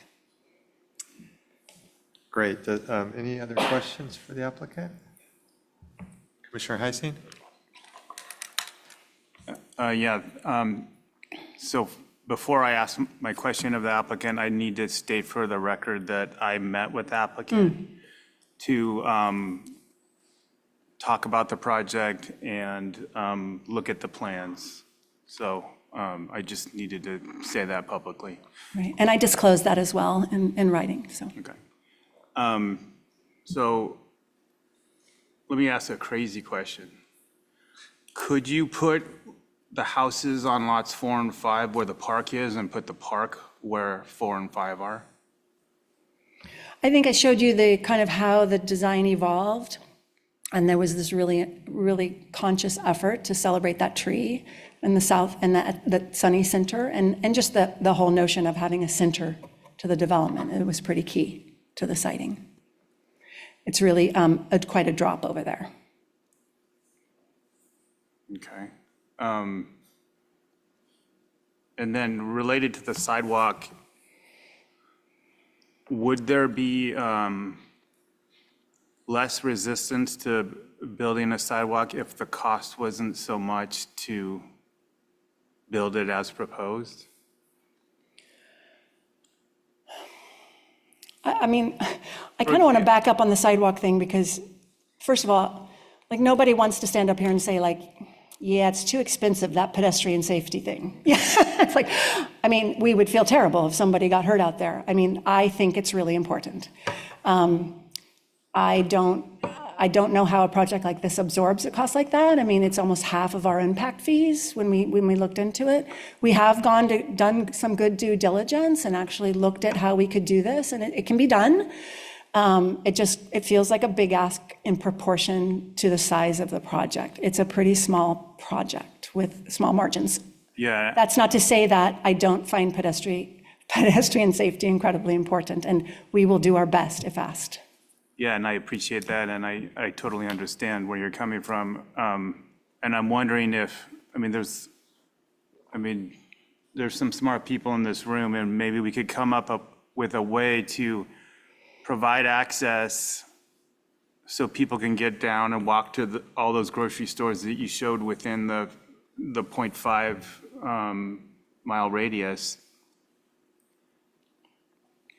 without taking out the trees, without driving up the costs, and without filling in that natural swale there. Because the last thing I think most of us want to see is a hardened sidewalk right behind the edge of the pavement. So my mind naturally goes to, and I'm getting into discussion and less questions, so I'm going to shut up. But I have some thoughts when we get there. Thank you. Yeah. Can I respond to that? Is it okay? Yes, please. I talked to Arlie about this today. I think there is a way to do that pathway without, having met with all the neighbors, I have heard the story that it feels scary walking on that road. It's dark, it's a very dangerous intersection. So I think there's a way to do it without taking down, some key trees along that street, which to me is really important for screening the development. To me, it kind of wraps back around to the question about the tree ordinance, which is something I would like to speak to at some point. Somebody ask me a question, please. We will. Go ahead. I really liked your explanation of how the design evolved and the values and priorities that you incorporated into that. And you've solved so many problems here, or so many issues.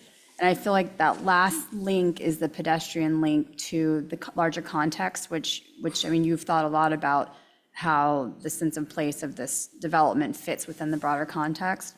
So I just really would like to see a solution to that. And I'm wondering, did you look at this mulch pathway line that you're talking about as primarily being for maintenance, and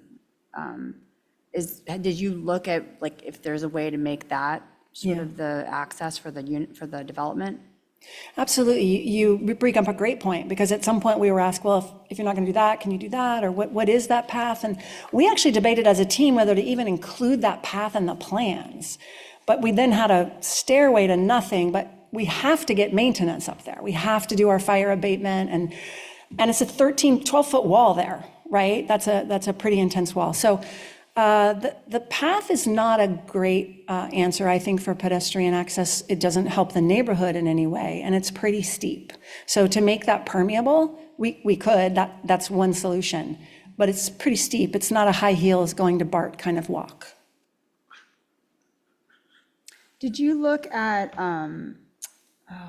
the Highlands? They have I think they have some access points maybe down to the multi-purpose path that goes behind Lennar. Yeah, I'll look at them. I haven't studied it, but I think it's fair to say that that's a missing link. It's something we haven't studied until it was brought to our attention. Yeah, it feels like something, I don't know. It feels like there should be a solution there. It just might be some work to get to it. And then I'll ask you about the landscaping. And I guess the two things that rose to the top for me based on the questions that staff asked us was about having the replacement vegetation be native species or a one-to-one replacement, and then also doing some additional studies to ensure that the trees that remain will survive with new water management. Could you speak to those things? Yeah, I'd like to speak to this because we've really struggled as a team to try to figure out these tree ordinances. The old tree ordinance is so complicated that we've had misguidance on it at least twice throughout the process. Keep in mind that we've been trying to get this deemed complete since October, and a lot of the comments have been about trees. At the same time we submitted, the tree ordinance was being devised and enacted. By the time we applied an SB 330, by the time we had a comment on our SB 330 application, which to me says it's not complete, right? So here we are working through our completion, due diligence, doing all this. Then we submitted the second time, SB 330 is cleared of comments. At that moment, we feel that we vested the new tree ordinance. We've asked on multiple occasions, not just because the fees are going to be less, but mostly because it's good tree management and it's for fire safety. There's so many good reasons to not plant 3 of the same species when you take out one. I mean, this kind of resiliency that we're looking for and the fire resistance, there's just so many good reasons for us to be under the new tree ordinance. It's maybe something that we can just come to an agreement with, but there's also a real argument legally, and I think my land use attorney is online, but there's a real argument that we were truly vested and should be under the tree ordinance, which would make these decisions a little bit easier, more streamlined for us. And in the end, we would just have a more fire safe and more resilient landscape. Now, with regards to the protection, absolutely, we take that very seriously, and especially around the area of the bioretention swale, we will definitely look into that and provide more details about how we can plan to protect those. Yeah. Thank you. Is resubmitting, other than starting the 180-day clock, is there another, negative aspect of that? Because from talking to staff, if there is, I'm not aware of it. I'm just trying to. Yeah. Are there other aspects? No, I mean, time at this point, since it's been 6 months since we've been trying to get this to you, so I'm not really inclined to go backwards. I mean, And to be honest, the questions that have come to you tonight about, sorry, I didn't mean to interrupt. No. The questions that have come to you tonight about allowing the tree replacements to be a different species, that was me sort of trying to figure out how can I harness the wisdom of the new tree ordinance and still be charged, and all the other things about the old tree ordinance, that's okay. I still want to use the high canopy, the medium canopy, the low canopy. I still want to do the right thing by tree management. And so what I did was I created a landscape plan that uses the new tree species, the new recommended species. And in the old tree ordinance, it said, the commissioner can allow species substitutions. So I highlighted that and I said, these are my trees. They're already approved because they're baked into your new tree ordinance. So that's kind of how I approach the landscape, doing the best I can, but we're kind of being asked to do zone 0, but we're being kind of billed and act and sort of asked to do dumb tree management based on an old tree ordinance. So it's kind of got one way or the other. It's we just want clarity. It's been very difficult. I mean, I can't speak for everyone up here, but you sound like someone who's conscientious about it, and we have, staff working with you. I'm sure we can figure something out that's equitable for both. I'm quite frankly more concerned with a path. I mean, I live within a half a mile, maybe a little more of downtown, and I can walk it. I'm on the flat part. But when I saw your graphic up there before you kind of explained that, I'm just a little perplexed, because to me that would be a travesty if you live there and let's say you walk down in the day and you had to walk at night, and I know on mine, and I have 0 curbs as well, and I wrote down early on what's the speed limit, but it's HOA, because on my street apparently it's 25. It's ridiculous to be 25. I'm that guy who, when my kids were younger, I yelled at a lot of cars and stopped a lot of cars, and pissed off a lot of people, because it's just like, hey, this is not safe. So, and I'm on a flat road, not with a swale on one side too that you would fall into. I know. So, I agree. and I'm thinking for the neighbors up the hill too. So anyways, I guess what I'm saying is I personally could be a lot more lenient if you could solve that part of the equation.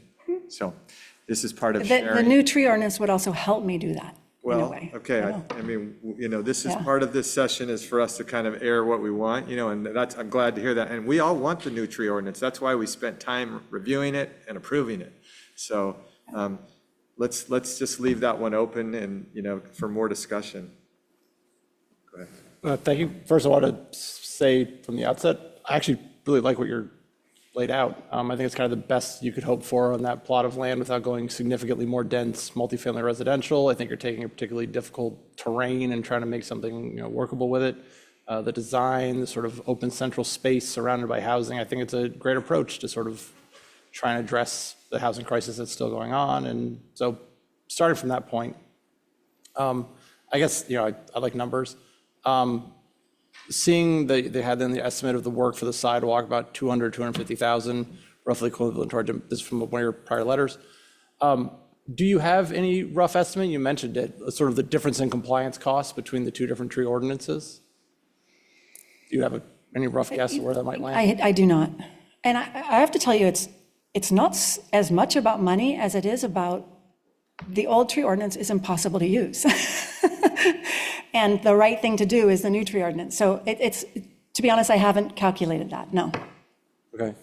Another question, and this might be, I know it's probably I'm the only one asking questions on it, and it might have been actually more appropriate for the commission. I saw that it seemed like it would be normally allowed 14 units without any sort of density bonus. You're only trying to build 15 with the low income unit. And I was just, I guess, like my uncertainty here is like, without the low income unit, would you need anything? Would it just be 14 and be fine?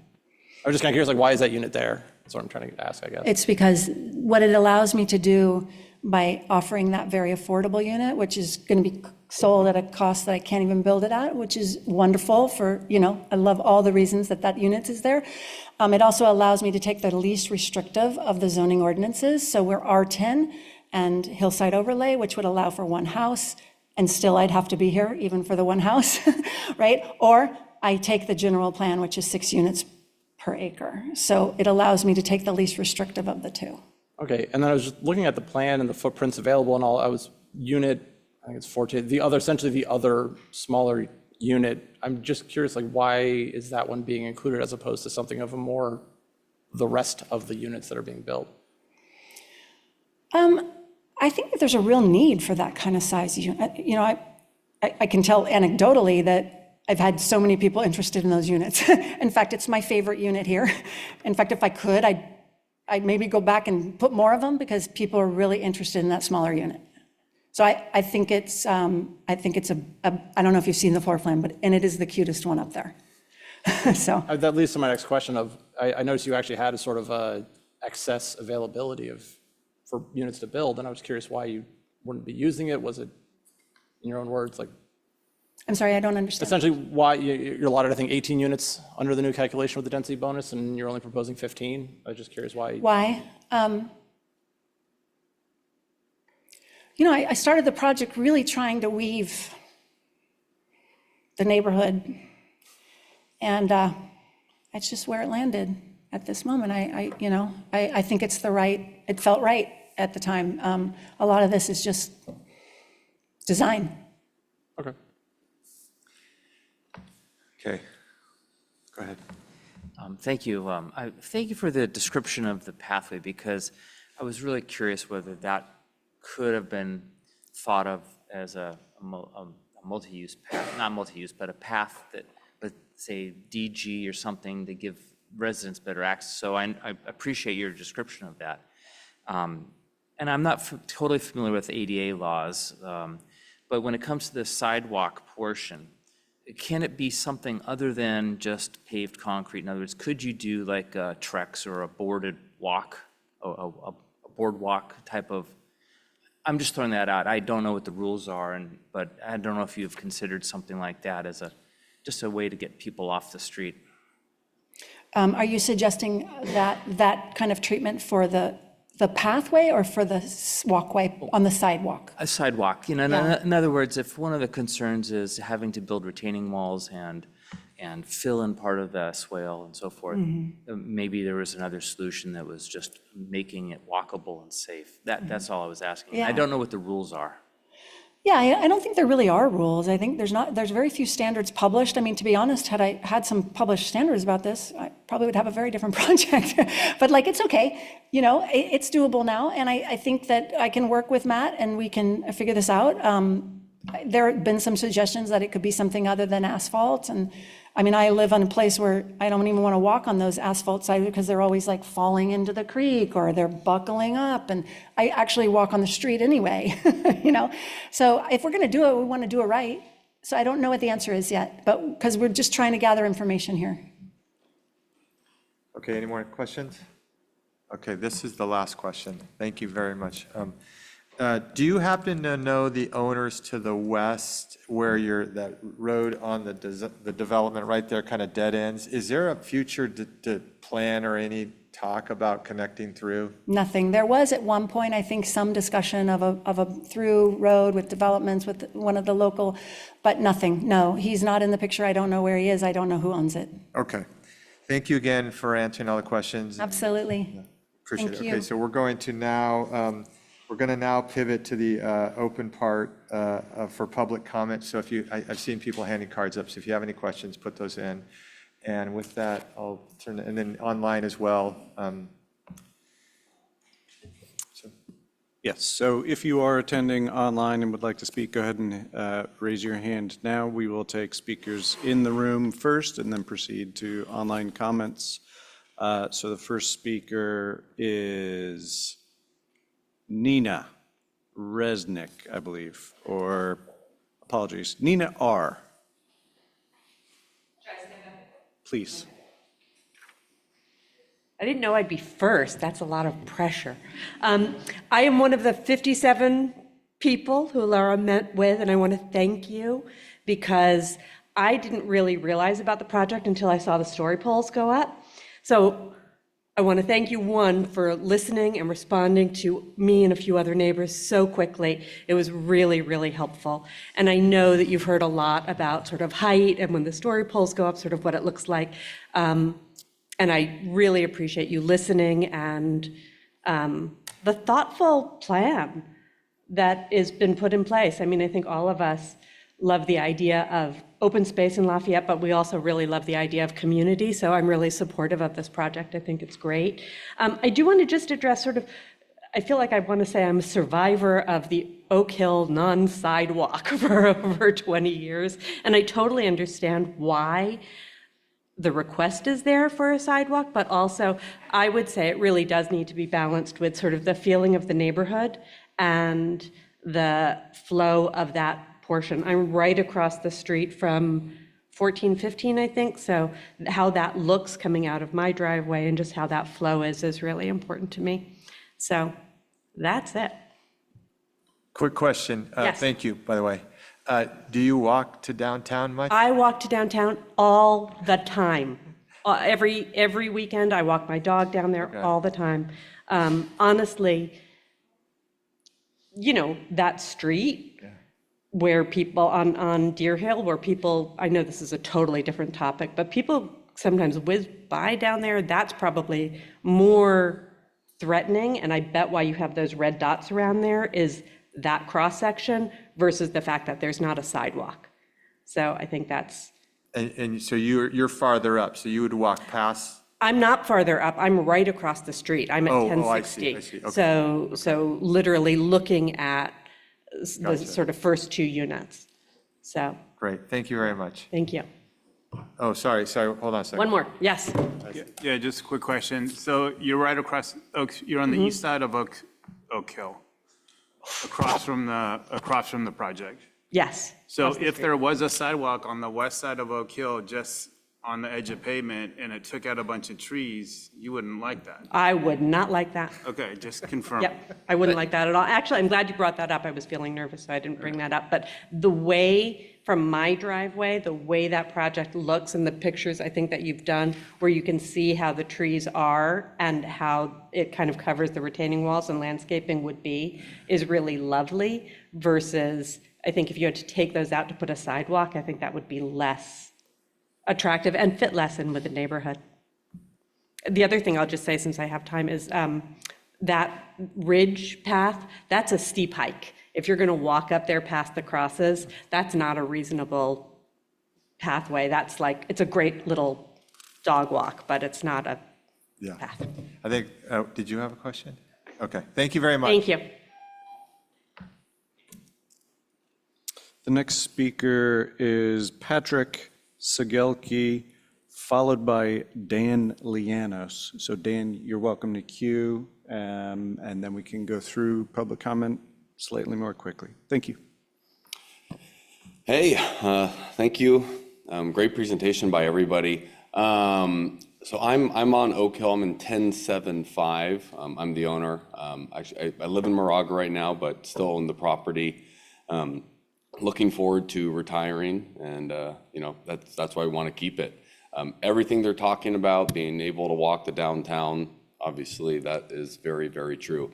And that's one of the main concerning things is, she's comfortable walking, but when we had our little son, it was not comfortable. Let's just say that. I think you've probably all driven up Oak Hill. It is tight, very tight. I mean, my notes here, are we gonna widen the road? Are we gonna put in a left turn? We have 15 homes going in, 30 parking spots in that tight little section.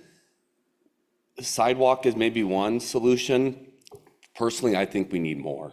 I moved up to Moraga. We have sidewalks now. I feel comfortable raising a family. And you're right, even 25 on the sidewalk, that's still too fast. So I don't know what's gonna happen here.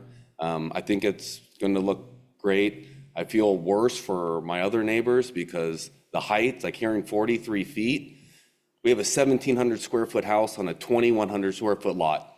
That's going straight up. They're all like that. So those are my concerns, but my biggest concern is walking up and down Oak Hill. It is a bumpy road. It is very, very tight. I used to walk it with my dogs, but once I had my son, it wasn't the same. Thank you. Thank you very much. Next is Dan Lianos, followed by Jim Bava. Great. My name is Dan Lianos. I live at 1064 North Thompson Road, so I'm west of unit number 4. So I had received a letter that this project was going to happen. I didn't think much of it until I saw the story polls about 2 weeks ago, and then I had some concerns. One thing that when we talked to the planners was, I don't know if the density bonus law, if it qualifies, because it says that if there's a low-income person living in one of the 2 homes that were demolished on the property within the last 5 years, and I guess the city didn't see that someone was living there, but there was someone living there.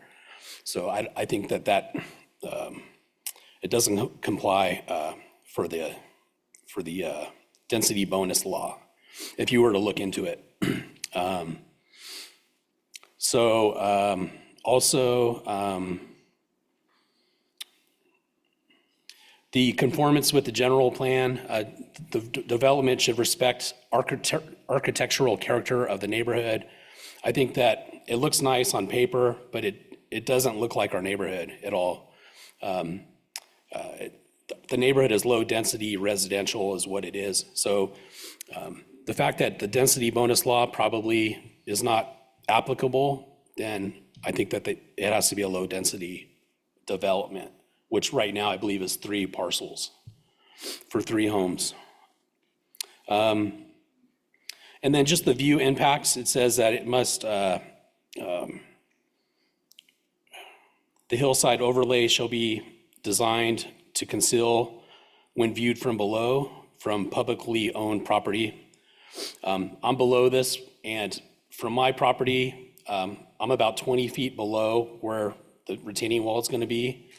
From my back of my property, the front of my property, looking at the story pole, it's probably about 80 feet high. When I'm coming home and going into my front door, I'm looking at a really massive structure with the house number 4.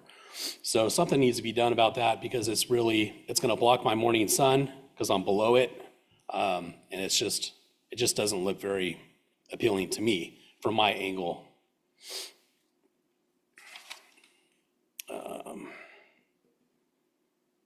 That's about all I had at this point. You guys have any questions?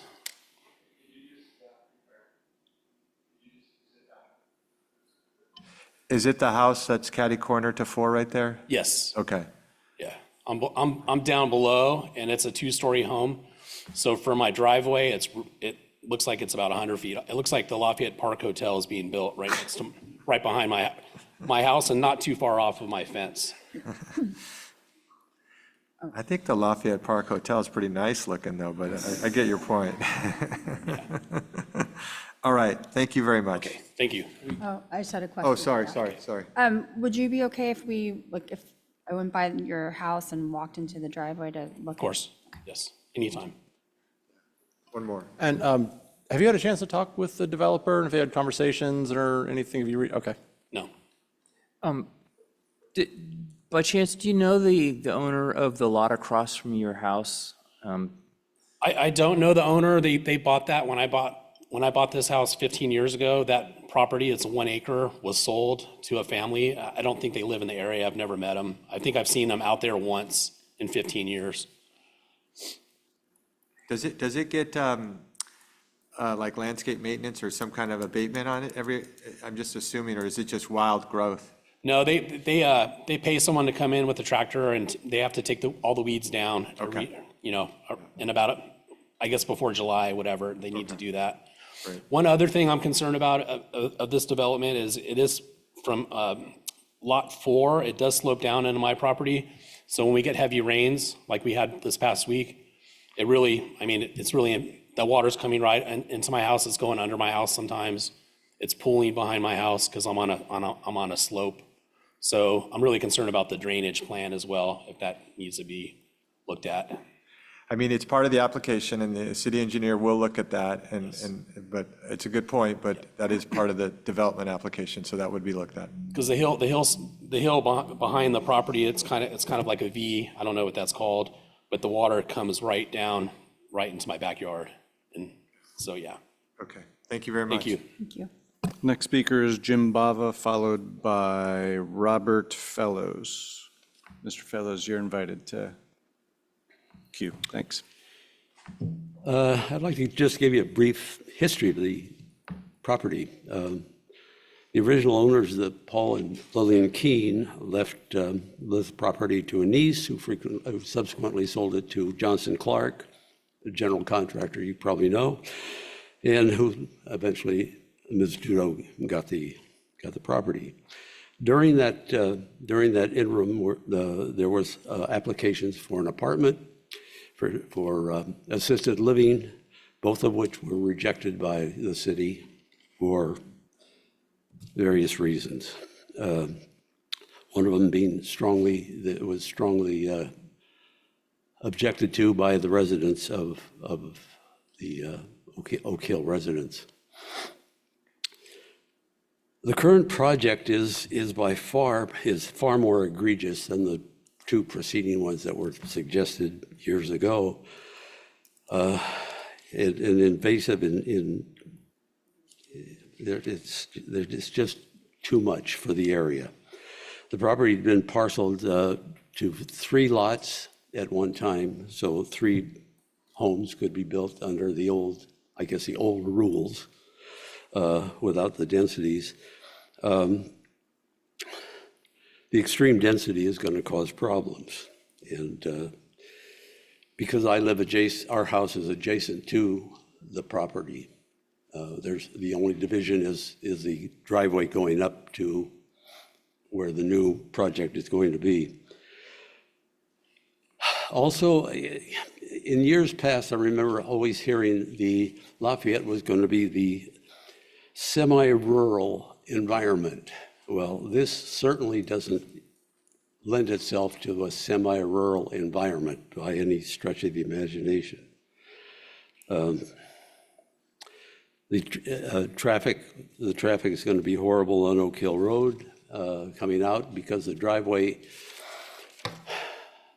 is well, with 22 houses and everybody has a car and a half or whatever it is.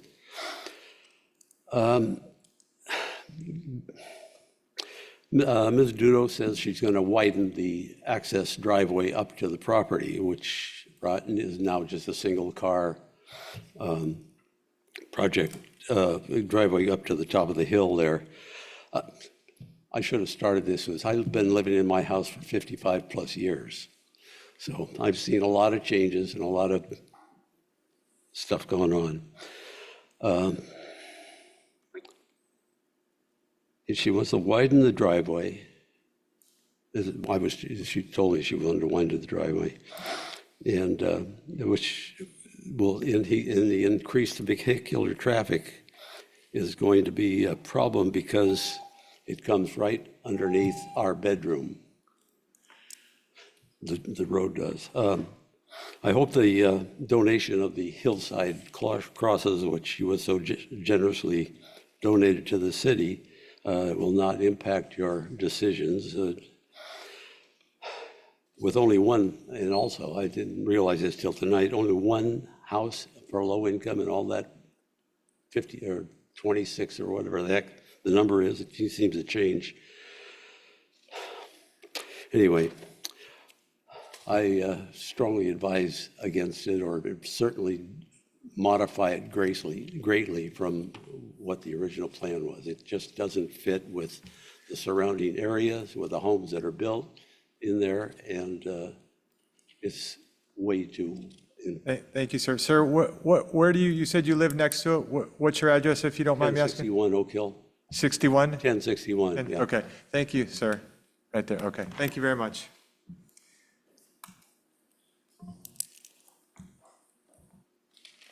The next speaker, Robert Fellows, followed by Oyston Matheson.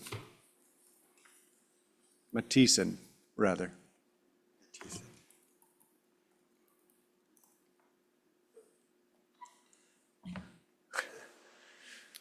Okay, Robert Fellows, I live up the hill, a few houses from where the development will take place. And I talked with Laura and she went through the project. And my concern was the sidewalk and the traffic light. But I'm sort of confused now as to who's the responsibility because the road is about 22 feet wide where the driveway exits and could be 40 feet with sidewalks. And I've heard that it's the owners who are responsible for implementing the sidewalks, and that won't be happening on the east side because there aren't any projects underway. And her property goes right up to the city street line, so she would have to be giving an easement to provide a sidewalk. Somehow I would hope that there would be some coordination with the city and whatever financing is available to create a wider street with sidewalks which would go further to the east, and that would require some retaining walls on the east. And that would put everything on city right-of-way, not requiring her to give a right-of-way easement. In connection with that, there's that traffic light that some neighbors would like to see that's down at the Oak Hill and Deer Hill intersection. I'd heard there was a transit study, but I'm not able to find it that put it as not an immediate priority, but an eventual priority. But now that we have developments that are occurring there at the Oak Place and then further down on the other side of the freeway, it seems like we've got densification happening, which would justify somebody coordinating an investment through some state, federal, or local funds, which would create that 40-foot wide street with sidewalks, at least up to that private street, if the development is going to be built. Is there such a person who's going to coordinate that, or is the planning committee here only involved with the approval of the project and not with who would be the person to talk with and keep us up to date on how that could be obtained? Well, every plan that comes through will go in front of, whether it goes through us or whoever goes through for approval, it's still going to go through the city engineer. And the city engineer is going to, and as well as staff in terms of what's required. And I can't answer every question about traffic lights and what's required, but I would talk to staff afterwards and they might direct you to the city engineer or to someone else. Okay, and then how are we going to track this afterwards? I heard a sort of warning in the materials that after this meeting, that we're responsible for tracking the project ourselves. Well, I mean, it's all publicly available on the city's website, and every meeting, is noticed, and I would, again, recommend you talk to the planning staff. Maybe you can be added if you're beyond the required distance. But, there is a timeline for these to go through, so in the next less than 180 days, this will go through the process. But I would talk to staff on that to make sure you're, besides looking at the city's website, other ways you could be informed. Yeah, it's talking to the city engineering, this whole idea of creating a wider street seems like like a 2-year project to get the funding in place, implement. So maybe that would be the implementation goal of the city that committed to at the same time as the developments which are taking place on both sides of the freeway. Well, I'm not an expert on that particularly, but I know a lot of times, unless it's of size that it in and of itself requires, I do my day job, bigger developments, that it requires, a signal because of your specific development. But otherwise, and I'm going out on a limb here, I wouldn't necessarily think a development of this sort is going to be the trigger for the light. There might be a cumulative effect at some point, but that's why the city engineer and staff would be the best to coordinate that through. All right. All right, thank you then. Thank you very much.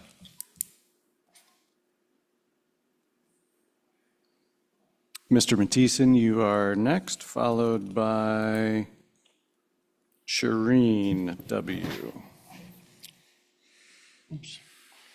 Okay, thank you. Øystein Matheson, I live on 1122 Hilltop Drive, which is up from, or parallel driving. I'm up North Thompson. I don't really have any great problems with the project. There are a lot of things that I don't like. Lara gave me the benefit of an early preview of this thing, and not part of this deal. I'm also part of Happy Valley Improvements Association, and this is on my own. So we talk a lot about trees and walkways, all of which can be solved very easily. Yeah, I've walked down for 45 years down to BART, and with lousy sidewalks and stuff like that. And I feel sorry for all the people that already live on Oak Hill Road with no sidewalk. And I'm sure they can make a path going down to Dare Hill Road without too much of a problem. And as far as the trees, that can be resolved. But the biggest problem I have is after seeing the story poles, and I thought the project itself was wonderful. Now it reminds me about what we had in my neighborhood with a 34-foot house next to my house, looking down on my neighbors, on me, from my neighbors, and I see the same thing here. Those houses are just too tall. They're just too mammoth. And I'm sure that Lara would not like to have something like that next to her on Happy Valley Road, on Upper Happy Valley Road. You don't want to have that kind of stuff in your own neighborhood. And so if you're really feeling for this neighborhood, which you obviously do, you should make something smaller. And I'm really appreciative that you're not going for whatever's allowed today, 3, 4, 5-story, 6-story apartment buildings, or whatever's going to happen at BART. Sir, hey, sir, I'm sorry. Will you please address to the commission if you have any concerns? Oh, sorry. Not anyone else. Okay, okay, Commissioner. So you should you should look at what's going on, that this is too massive for that particular neighborhood. Okay. And I'm sure nobody else would like to have the same. I don't know where you live. Anyway. We've all been up here for a long time, and we all live in Lafayette, and we've had these conversations, and it's. So if you have the privilege of owning property here, and you really like to be in Lafayette, you should build the way Lafayette is supposed to be. And just by way of like the bigger picture, the state has put on a I know that. lot of new I know, laws. I know too. And I think that's important to mention because we're dealing with, laws that have taken know. a lot of the discretionary approval outside So of the this is city. where we are really lucky that we have people that own property, because the state cannot tell me that I have to build a 4-story apartment building because I'm half a mile from BART. I can build whatever I want on my property. So this is what I'm telling the developers, build what you think is right, not what the state is telling you. Now, if it was public property, different story. Okay, thank you, sir. Okay.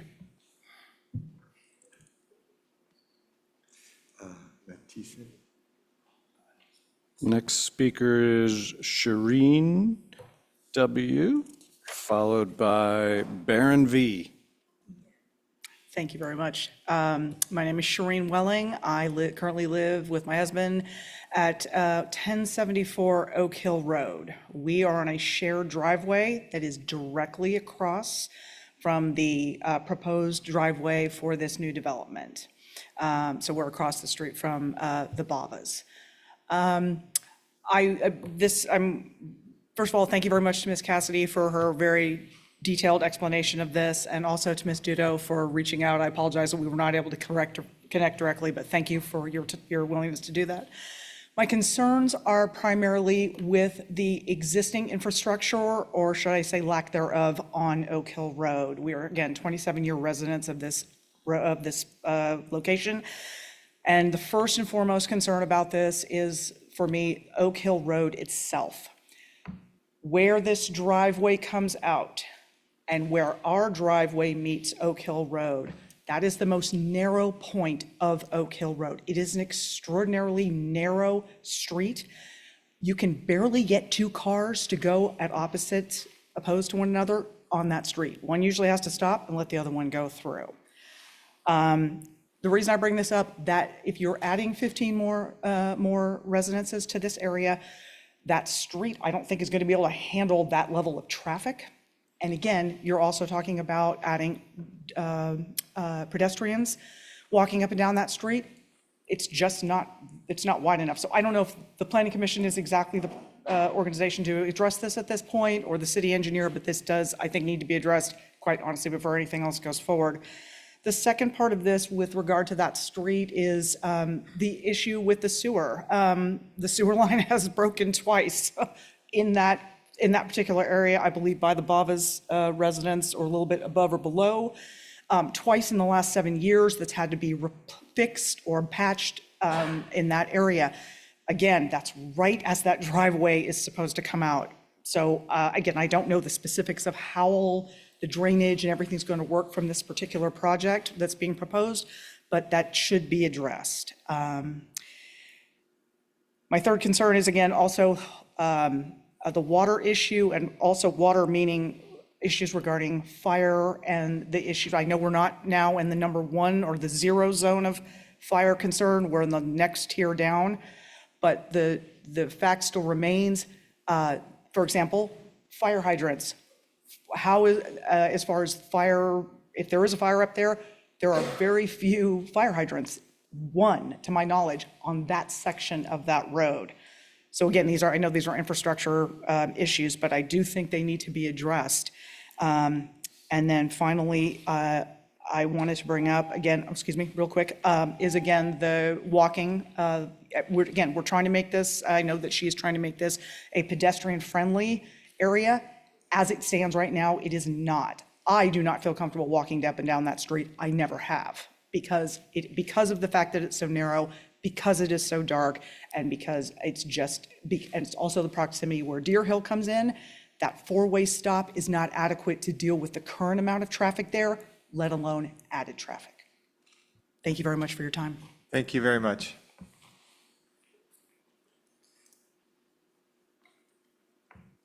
The next speaker is Baron V., followed by the last speaker with a slip submitted in the room, Amanda W. Yeah, hi, Baron Vaught. I live at 1089 Oak Hill Road with my wife Kelly and our young son Andrew, who's just born recently. And we purchased our house 3 years ago. We bought into what we see as a great community, just the neighborhood's awesome. There's no sidewalks. They think that's less for the city to maintain. That's less that we have to pay in taxes. I grew up in a place that had sidewalks that were uprooted by trees all the time, and it's a total disaster. The roads are where they are. The choke point on Oak Hill, as far as I can tell, is about 2 lots up from where this site would be. I hear everybody's concerns, but being in construction development myself, I know how incredibly cost prohibitive it would be to add any type of sidewalk along that section of road. Just uprooting the trees in order to be able to reinforce any type of extension out into that gully swale deal there would be, I mean, you'd have to rip up the road. I mean, you're basically replacing whole sections of the roads just to be able to maintain any cohesiveness in our already sort of wavy pavement that's there currently. I think I mean, personally, I hear what all my neighbors say, but we have our young son in a stroller. We walk. I mean, I see Nina very often. We walk all the time, and I see Robert all the time. He lives right across the street from me. I hear everybody's concerns, but I mean, we bought into this neighborhood knowing exactly what we're getting into, and I have no problems walking along that side of the road. I empathize with everybody else. I'm just telling you my own experience and my family's.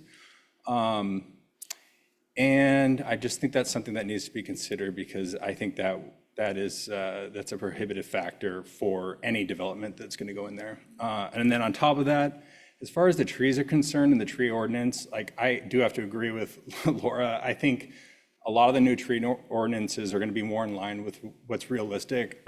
I mean, we've got the insurance issues and everything else. She's been incredibly thoughtful. She could try and push something through that's going to be a lot more financially advantageous for a lot of developers that would go in there. But she's being really sensitive to the area. And I think that also should be taken into consideration and thought through with regards to tree management. We're replacing some of these trees because it's not just this property, it's the community uphill and everything else, and the fire danger on top of, everything else. So tree canopies are very important, but something to be sensitive about, so. Great, thank you very much.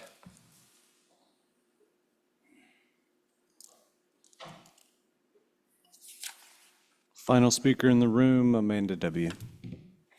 Hi, Amanda Walter. I live about a mile from the site, Palo Alto Drive.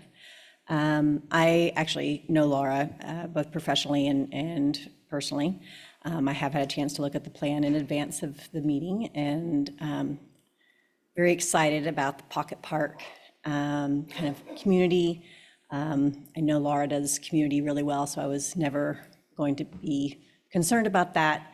I've also told this to her too, so this is not a surprise to her, but I'm also an urbanist, and I think that the downtown part of Lafayette really needs to be as dense as is comfortable. And I think this is such a great new type of missing middle community that Lafayette really does need. But we are in a housing crisis, and those laws coming down from the state aren't just arbitrary. They are there because we have a real need. And if there are 18 units that are allowable, I really would love to see 18 units on the site.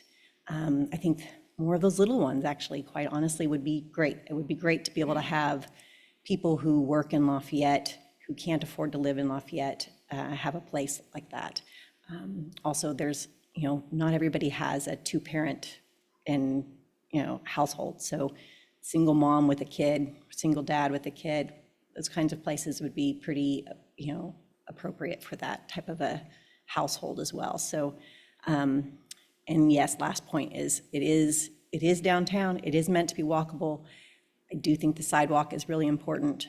I feel like this is just such a huge amenity and amenity-rich community, and really an asset to the types of houses and the types of I think the vibe of Lafayette. This is great for that, but it does need to be safe for people to walk. That's all I have to say. Great, thank you very much. Thank you, Chair. So there are 4 hands raised in the virtual meeting. One is part of the applicant team, so we potentially have 3 public speakers before public speaking wraps up, and then we would request a brief recess. It's been 2.5 hours since the meeting started, so we will proceed to, in no specific order, no particular order. Simon, you are invited to speak. You have up to 3 minutes. Great, thank you for the time. First of all, thanks for the presentations. I thought they were very professional, and definitely the care and thoughtfulness of the developer's presentation really spoke to me, and so really appreciate that as well. I live further up on Oak Hill Road with my wife and my 18-month-old daughter. I think to Baron's point, definitely knew what I was getting into when I moved to Oak Hill Road 6 months ago in terms of, you know, a street that, you know, requires work, you know, has no lighting, but I think we have thoughtful neighbors, and so we've made do. I will say that my family walks to downtown Lafayette, down Oak Hill Road daily. We also have a dog on a leash as well. I am highly concerned that stretch of road is already quite dangerous. And so to go from, I think the estimate was approximately 30 households to increase that by 15 households just creates a lot more traffic, both from a foot traffic perspective as well as from a vehicle perspective. And I think, you know, whether it's on the developer or whether the city can step in and help, I do think at least that stretch of road needs to be considered for, you know, safety purposes. I would like a clarification on the role of the committee. I believe previously it was stated that the committee was only able to request changes related to the sidewalk. But I think one of the presentations said that the city may require changes if they believe that the development poses a public health or safety risk. And so a clarification on the role of the committee in this decision and what would determine that a lack of sidewalk would create incremental public health or safety risk.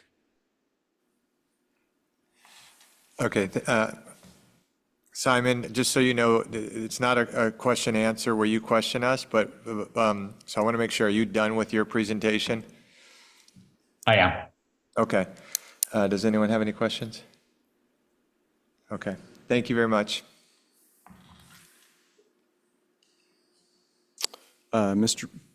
Mr. Burt, I understand you're part of the applicant team, so you'll be part of the rebuttal, which will follow public comment and a brief recess. Mr. Henninger, you are invited to speak for up to 3 minutes.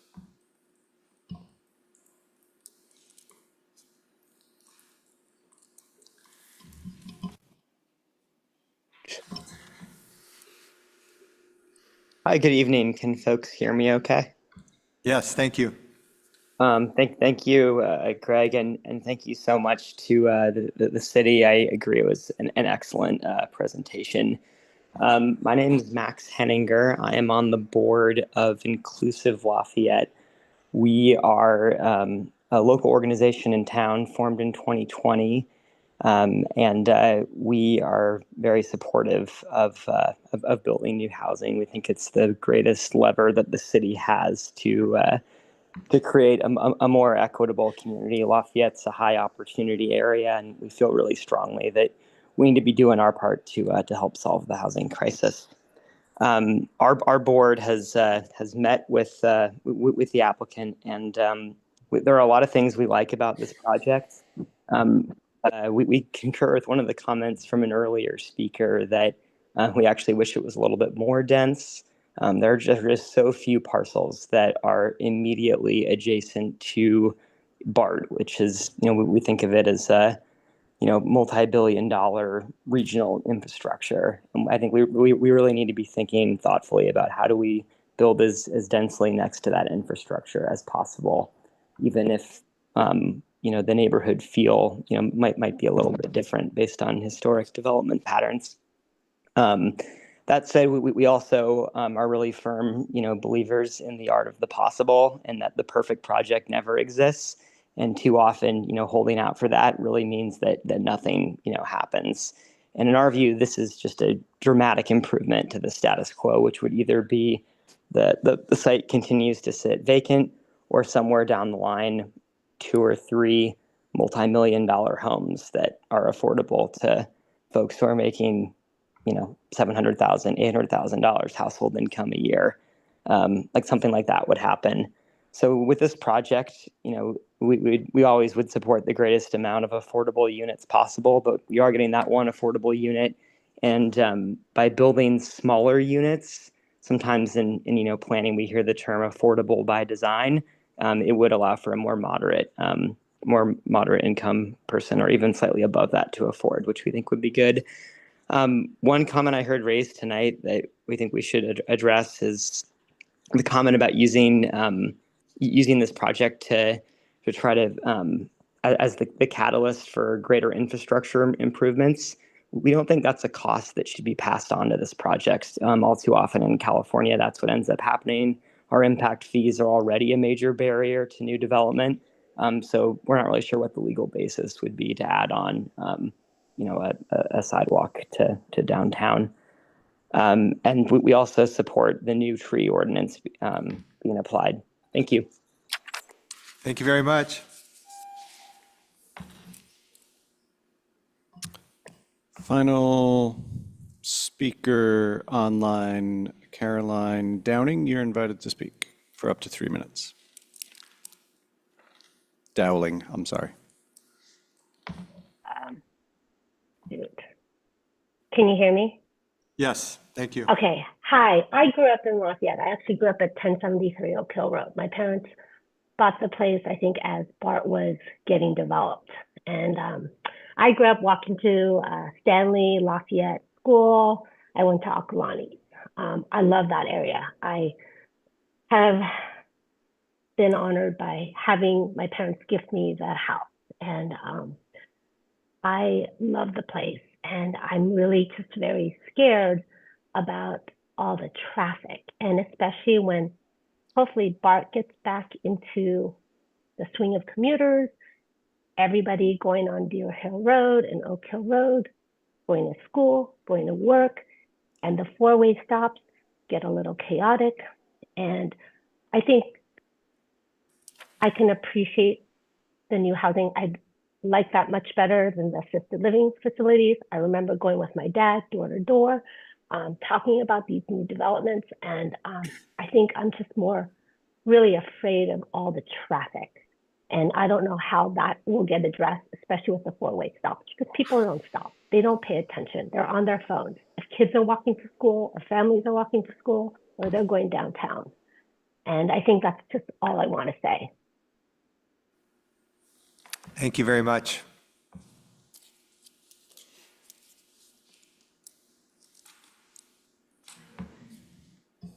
Chair, that concludes the public speakers. And so at this time, we would ask the commission to close the public comment portion and take a 6 or 7 minute recess, and then reconvene and afford the opportunity to the applicant to rebut for up to 5 minutes. Okay, thank you very much. So we will now close the public comment, and we will take a 5-minute break.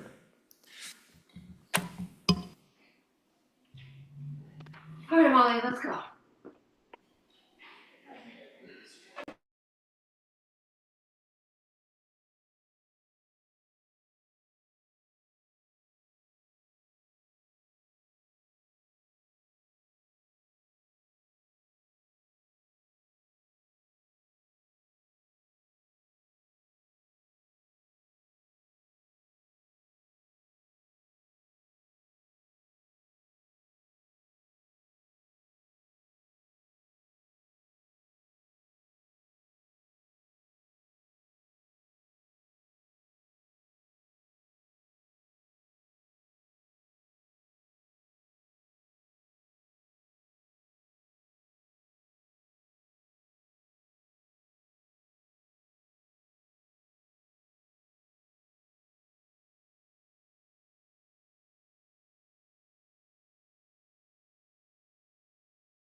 We're going to be reconvening.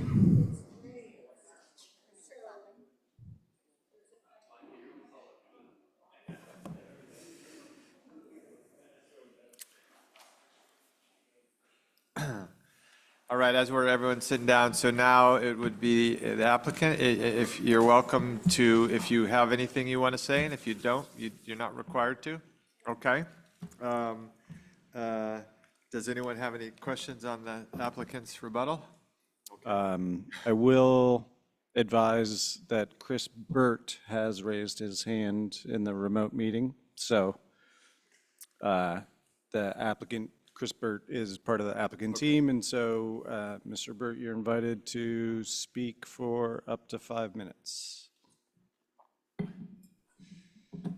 Thank you very much. I appreciate that.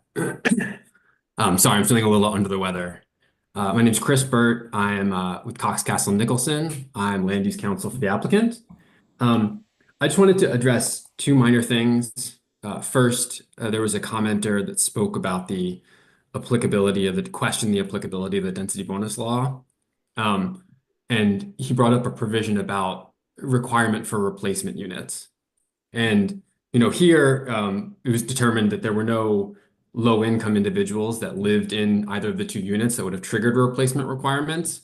But even if one of the units had, which they did not, but even if one of the units had an low-income individual, replacement units, so the one unit that's being provided by the project, counts for purposes of the density bonus law. So it entitles you to all the benefits of the density bonus law. So even in that circumstance, the density bonus law still applies. I just wanted to clarify that one thing.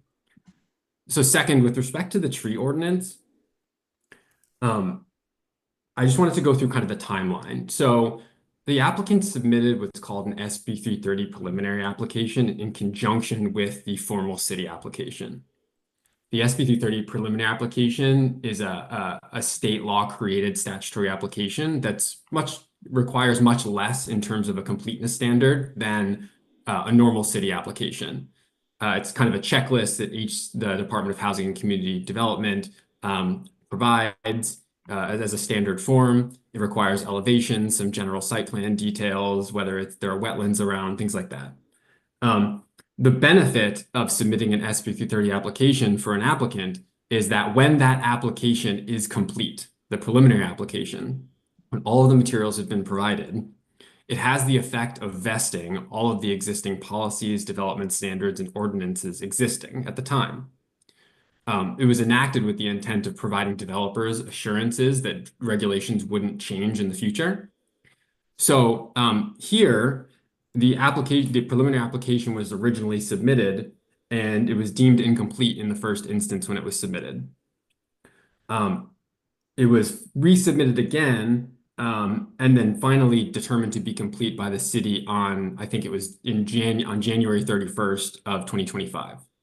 So at that point in time, it would have vested the existing policies, ordinances, and regulations.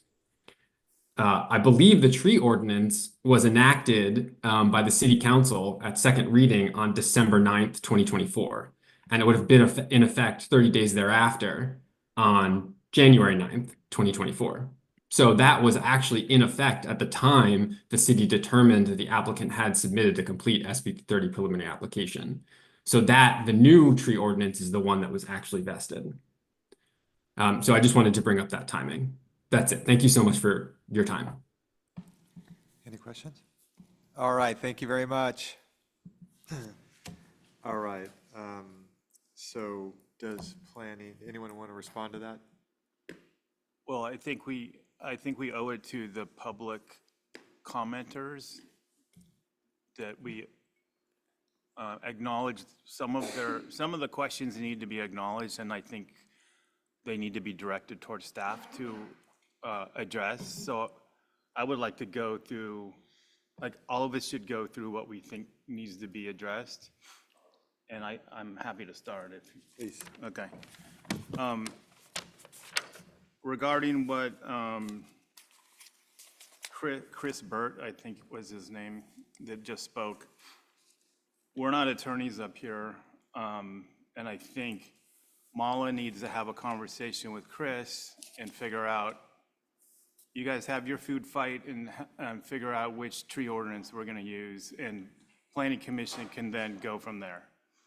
And then also, while Mala's conferring with Chris, let's confirm that the whole business with any renters or people that lived in the prior structures before they were demolished, that I just want to be sure that the city attorney agrees that density bonus law is applicable here. Otherwise, why are we having this whole meeting? There were a number of comments about safety of the road, the width of the road, a traffic signal, high traffic, safety concern, sewer, fire hydrants. I think sewer and fire hydrants are going to be or have been addressed with the comments from the sanitary district as well as the fire department. But as far as the other comments about the road width, we're not, I think those need to be directed to the city engineer and they should be addressed. Because I do know that there's certain warrants that are required to justify putting in a traffic signal. There has to, certain things need to be met, and you can't just willy-nilly pop in a traffic signal because someone thinks there should be a traffic signal there. And then Simon had a good, and we didn't enter into a back and forth with Simon or any of the commenters, but I think Simon brought up a good point that I'd like maybe staff to address right now is on the point of the sidewalk being a request versus a requirement from a public safety standpoint. And that harkens back to that one slide, Arlie, you showed us that the only things that could, what's the word I'm looking for, override or go against the density bonus law. If you could address that so we. Supersede, Yeah, superseded or whatever I'm trying to say. It's late and I was up at 4:30 this morning. If maybe staff could address that one too. Those are the ones that pop into my mind because I want to make sure that the public knows we hear you, we take down notes, we listen to you, but we can't really get in a back and forth. But I want to make sure some of what you've said has been addressed. That's just my stuff. If you all have other stuff. Okay, so are we? My intent of those comments was stuff I heard from the public that I think staff should address. Would you prefer that we address them now or that we hear all of your comments and then address them? Let's do it at the end because we're going to deliberate a little and I think. Whatever the chair says, he's the boss. You are the boss, but I was just thinking, I have a feeling that these comments are a common thread, So maybe they'll elicit more questions in it. I mean, I'm fine if you think it's something we need to discuss more versus just questions to answer. So, but I don't, were all of those, like the first two, that's offline. City engineer, that's offline. So it's really just this one on a Simon's request on safety of the sidewalk as a request versus a requirement. Is that the one? I mean, I think that's, if staff could address it, I think that would be useful. So what we're discussing is some of these will require additional follow-up with the city attorney, with the city engineer, et cetera, and we can bring back information regarding these certainly for the next meeting in the staff report published ahead of time. And I'll turn it over to Arlie. I will attempt to answer the ones I have answers for now. starting with Chris Burt's comments as far as the tree protection ordinance and how it applies based on SB 330 submittal timelines. We did have a conversation with our city attorney this morning about this. She is of the opinion that SB 330 locks in or vests the regulations that are in place at time of application submittal. It's called a preliminary application for SB 330. This was submitted along with the rest of the application package back in October, and that's when the regulations would be locked in place. So it's true that I think it would still be beneficial for our city attorney to discuss this directly with Mr. Burt and come to an agreement, but that is what we were told in consultation about this exact element of the submittal. And so per our city attorney, per our conversation this morning, the old tree protection ordinance would apply to the project. As far as the demolished units, there is a requirement under density bonus law that a unit that exists or did exist in the last 5 years did not have an affordable, a low income occupant for those 5 years. We saw that. We requested an affidavit from the developer stating such. That's been submitted and signed. And as Mr. Burt stated, there is a replacement requirement if such affordability existed. There's one unit that would be in question, and one unit of affordable housing is proposed in the project. So that meets the replacement requirement for that. Concerning road width and the section of Oak Hill in consideration here, the city engineer has looked at it, has confirmed with one of the commenters via email prior to this that there is no plan in Public Works to widen that section of Oak Hill or to ask the developer to fund such widening on the, or for the city to do it themselves. I did have a conversation with Patrick Gaulier, the Transportation and Circulation Program Manager for the city, just today, and learned that there is an intent to look for grant funding that would potentially apply to a new light at Oak Hill and Deer Hill intersection. This is not a high priority of council, but it is something that they'd like staff to pursue. So that is on staff's list, but it's not something that would likely happen in the next year or so. It's something that we're keeping an eye out for appropriate funding that might help us there. It's, again, or also not something that is, we think, an appropriate ask of the applicant. Again, would be an expensive implementation item. As far as density bonus, is there an exception to the density bonus law based on the road safety? Typically, the project would have to cause the unsafe element in order for it to be something that the city would entertain being the reason for a denial. This is something that the city would be required to prove, and it would open the city to the possibility of legal action if we were not able to prove it, or it might require legal action in order to try to prove it in court.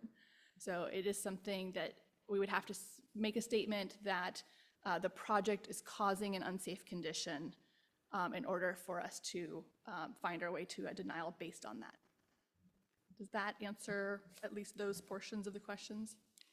Yeah, thank you for that, Arlie. Just to follow up on that last one.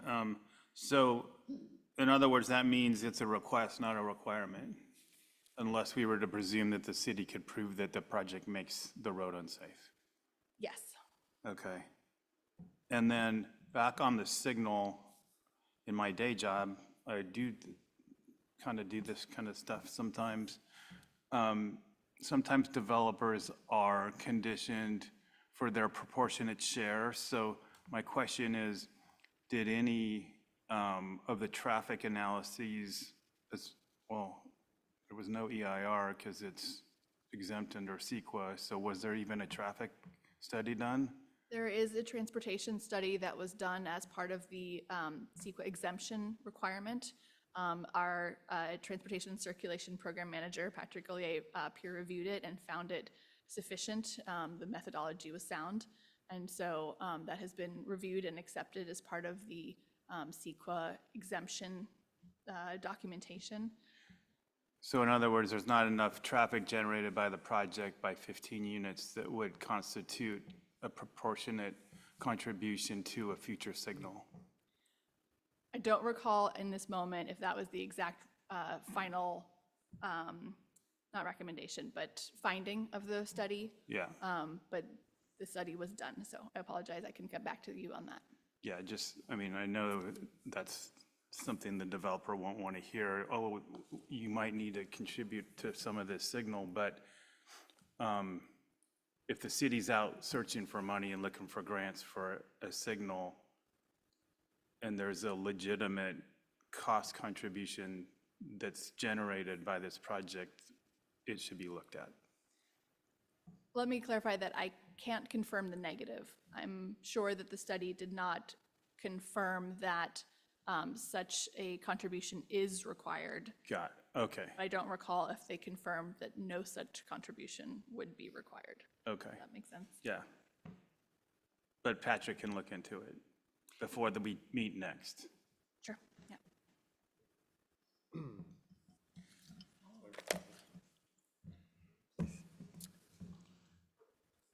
I'll wait for Arlie to stop typing her thought.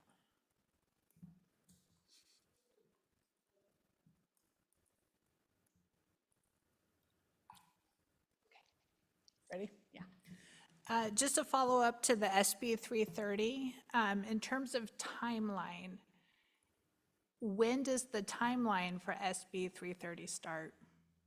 The 180 days starts at completeness, which was, I believe, in February. I'd have to look up the exact date.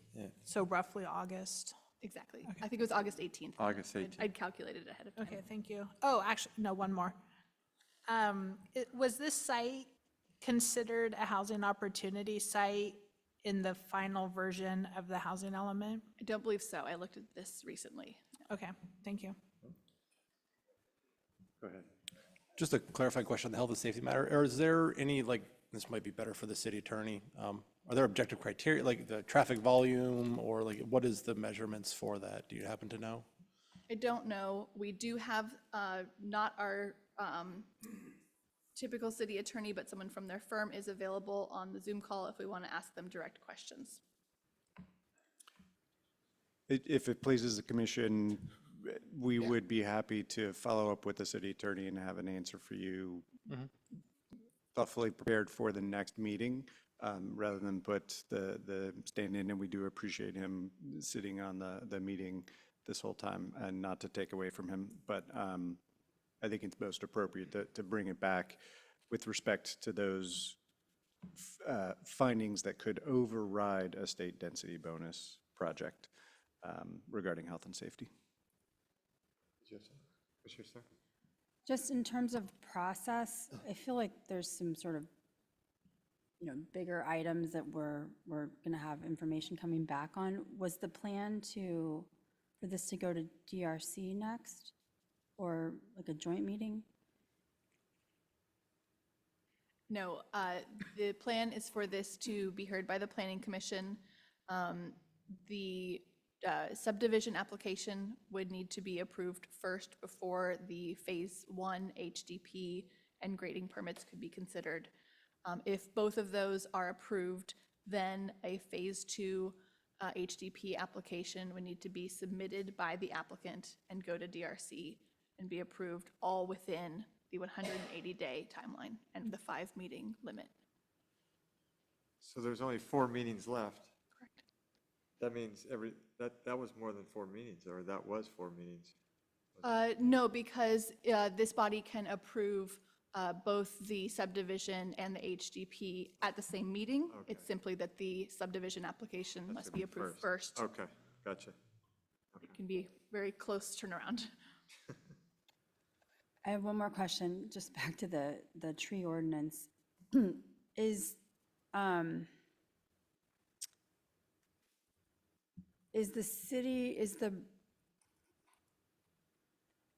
the reason that the city is keeping to the previous version, is that a legal issue? Like, my understanding is if we chose to revise it, then the next, we see benefits in obviously the revised version.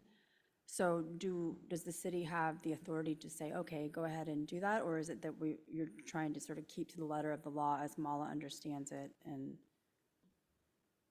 that makes sense?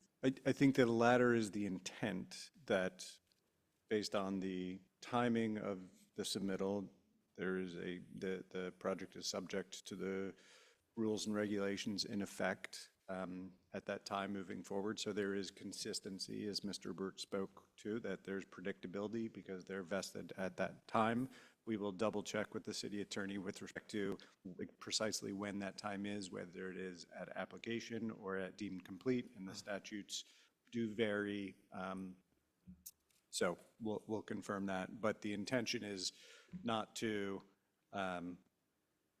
the tree permit in this instance, we spoke to what standalone, applications that are not proposing development proposals, that is kind of clear. Like, the entirety of the ask is just a tree permit to remove the tree. So withdrawing that and then resubmitting under the new ordinance is kind of a clean and understandable action. Here, to have it change midstream with respect to regulations, I kind of just spoke to, but withdrawal of the tree permit and resubmittal of it, it's part and parcel with the original application. So to us, that doesn't necessarily reconcile. We spoke to the ability to do that for the entirety of the application, but there's a desire, understandable, not to do that. And so we can explore that further with the city attorney as well. Okay, thank you. All right, let's bring it back to Planning Commission and deliberate this and move on. Give them some direction and get going. So does anyone, my suggestion as vice chair is let them go, and then you'll go, and then I'll finish, and then we'll go. But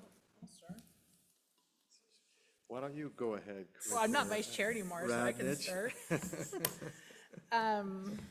Okay, I'm just going to share my thoughts. No particular order, just going down my list here. I do appreciate both staff's and the applicant's thoughtful approach to this. There's a lot of moving pieces, and I appreciate that from both parties. I drove up to the site.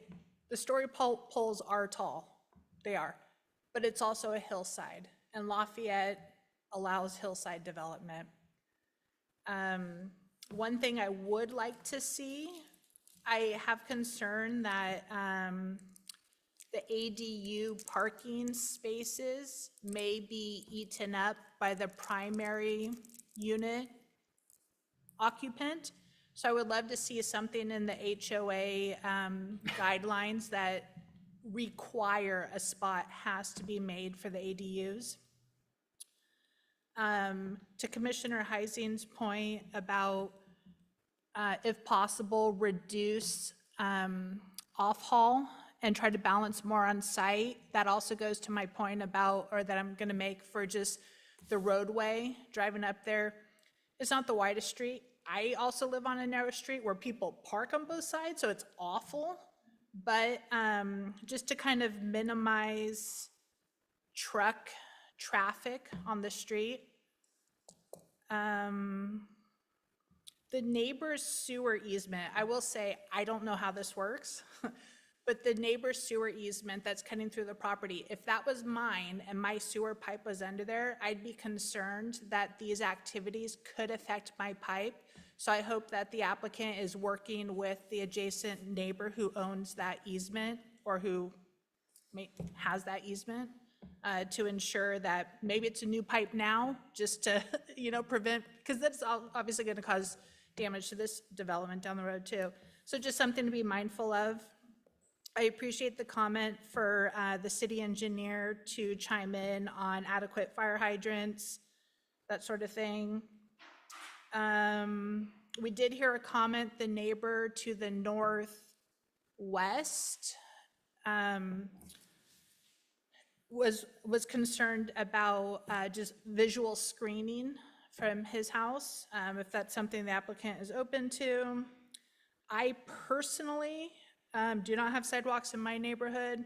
I personally, after going out to the site, disagree, and I don't think a sidewalk should be in front of this project. I think it would cut into all of the trees. It would require immense amount of retaining, and I disagree with that.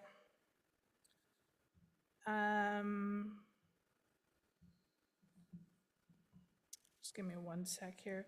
Oh, Arlie, I'm gonna butcher this a little bit, but there was something about the tree bond to ensure off-site trees were protected.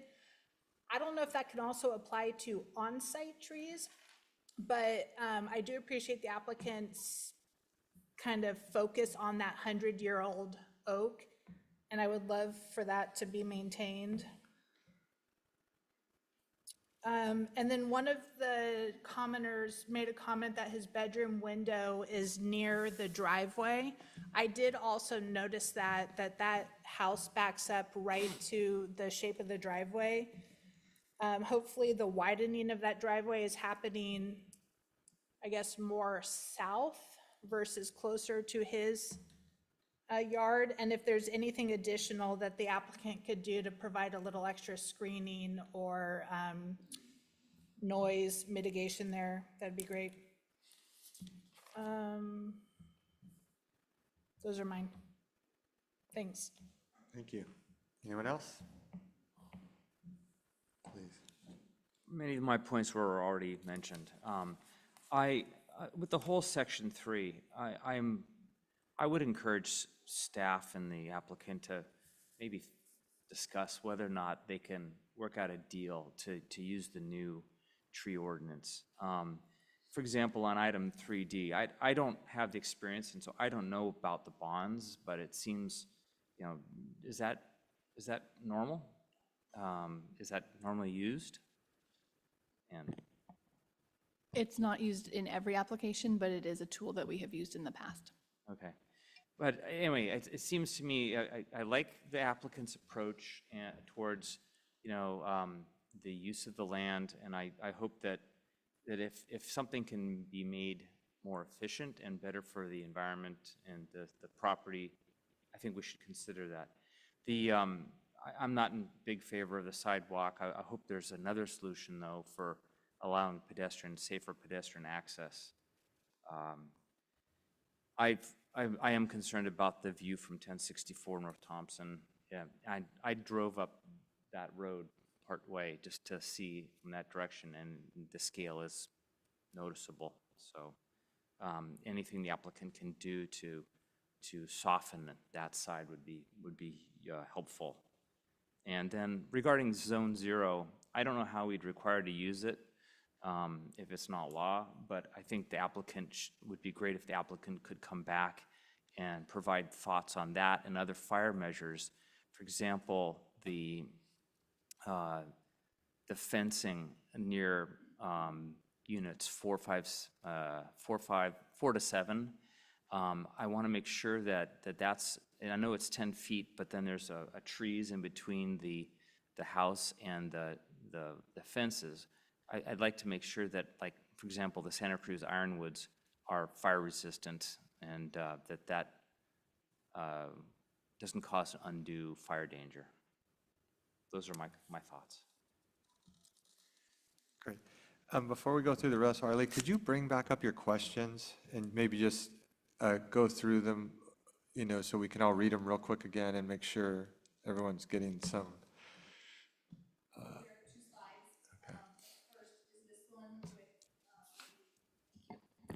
Sorry about that. There are 2 slides with questions.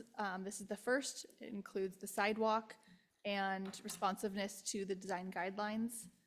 Again, both of these would be requests. The design guidelines that were not clearly met include impacts to neighbors' views and privacy, use of California native landscaping, and roof lines emphasizing horizontal lines. And then on the second page here, regarding trees, the question of whether the flexibility allowed for in the code should be applied to this application, specifically replacement species, size substitutions, and waiving in lieu, or in this case, appraisal values for non-native species, as well as requiring additional studies on impacts to remaining trees versus just relying on whether impacts happen and mitigating afterwards. And then finally, the bond, which was proposed originally by the landscape consultant simply for impacts to off-site trees, which impacts are not allowed per the code.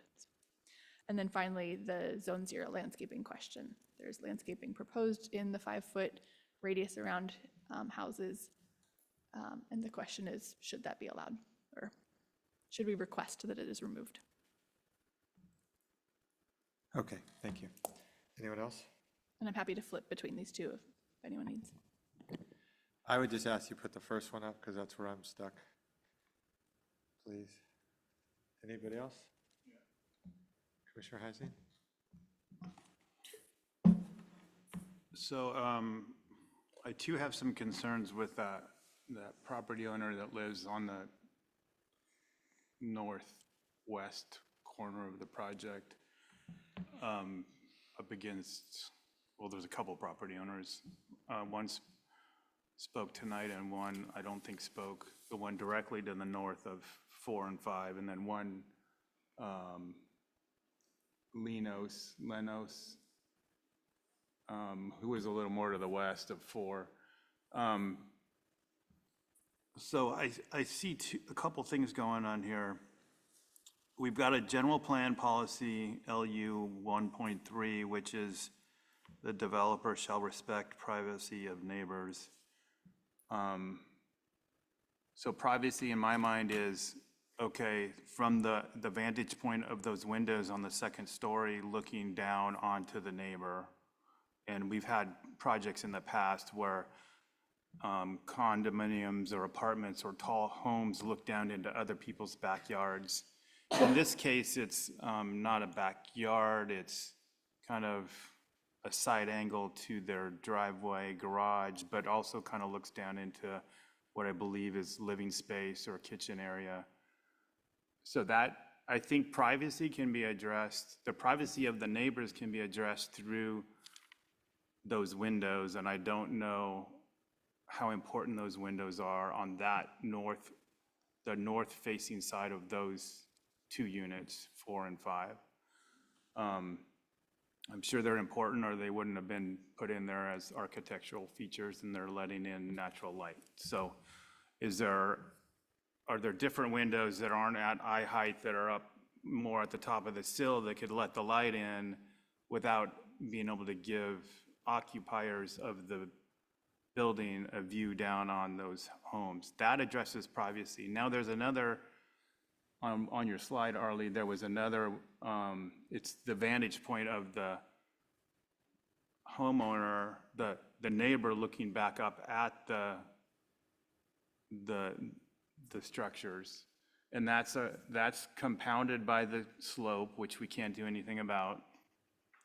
It's also compounded by the height of the building, which we can't do anything about, because it's density bonus law allows them to go however high they want. But one of your questions was about the pitch of the roof and flattening out the lines of that. And I heard the applicant talk about attic space and kind of the pitched roof to have some, I don't know if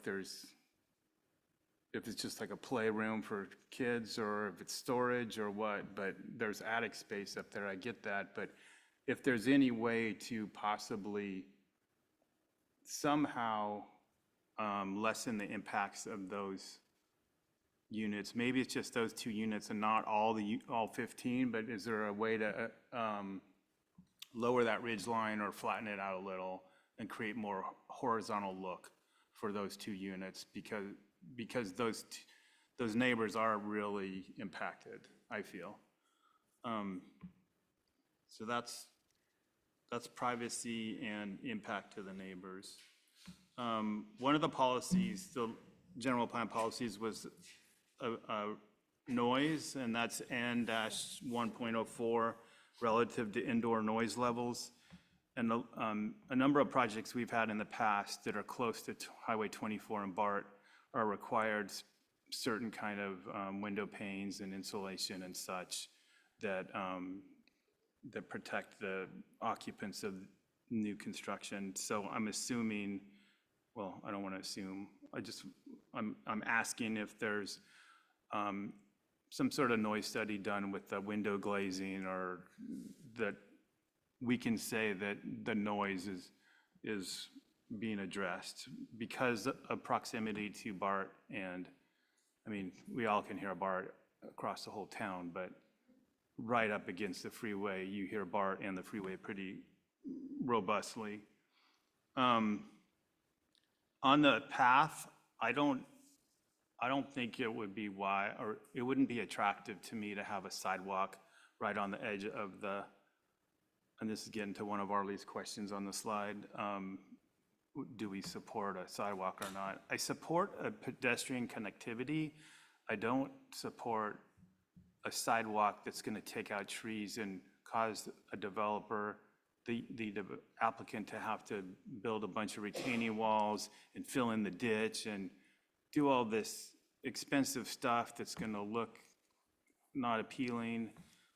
But what I do like the idea of is, and I kind of hinted towards this at the beginning when I got out of my question mode and started deliberating, is a kind of a meandering path that can maybe go in and out of the trees, and maybe it's not concrete, maybe it's AC, maybe it's DG, like was recommended. It won't be ADA compliant, but at least it's a pedestrian path that gets people from point A to point B. They're not walking on the narrow Oak Hill, which people were concerned about, and it's not an eyesore. So those are my thoughts on that. One of the exhibits showed the street footprint in the subdivision, and on a couple of the units, and I don't know what drawing it is because the website keeps crashing on me and I can't pull up the drawings. There was a couple appendages, and they look like the driveways, but the staff report read that it was all public, it was all going to be, not public, but it was all going to be common property for the whole. Yeah, see those little gray poke outs, appendages on the east side of the loop? Those look like driveways to me. So if those are common, and this is just a logistics, how do you deal with the HOA and some smart aleck who thinks, oh, this is common space, so I'm going to start parking there. Well, and it just didn't seem to make sense to me. If it's a driveway, just call it a driveway and it's part of the lot, versus it's common space. It's not really common space if it's assigned to the unit, you know what I mean? It can't be both. You're just asking for trouble with fights between HOA members in the future, I think. And then on that same vein, there's unassigned short-term guest parking. That's going to be a problem, I think. You're going to have people fighting. It's not going to be assigned. It's going to be short-term. Well, what's the definition of short-term? And you've had someone park there for a 4-day weekend, and now you're continuing to park and not moving your car. I'm kind of getting in the weeds now, but this is just future HOA fights that I'm envisioning.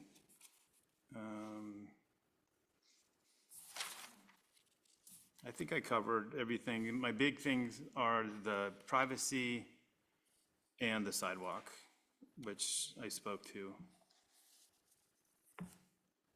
And I like Commissioner Radnich's comment about the screening for the gentleman, he's in the back, so that the lights, as people are going in and out of that driveway, the lights don't shine.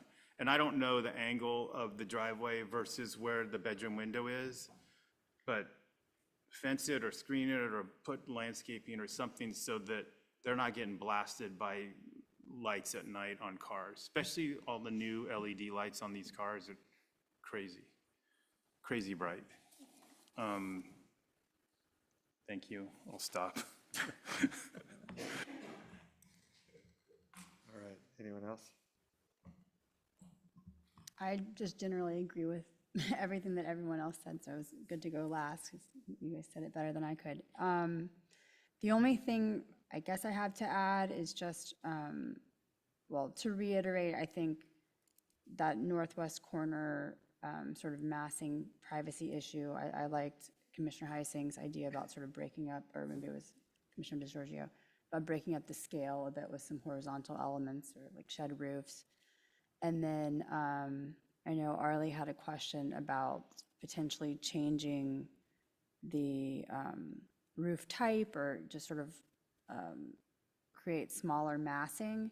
And my thought on that is after seeing, when we see a whole array of types of designs in our projects, and we've had projects that were sort of like parallel to the slope, and they've gone with a flatter roof, and sometimes it can work, and sometimes it actually makes the project look more massive. And in this case, if going off what the architect said about those upper floor spaces sort of using attic space, that leads me to believe that the slope is actually decreasing the mass.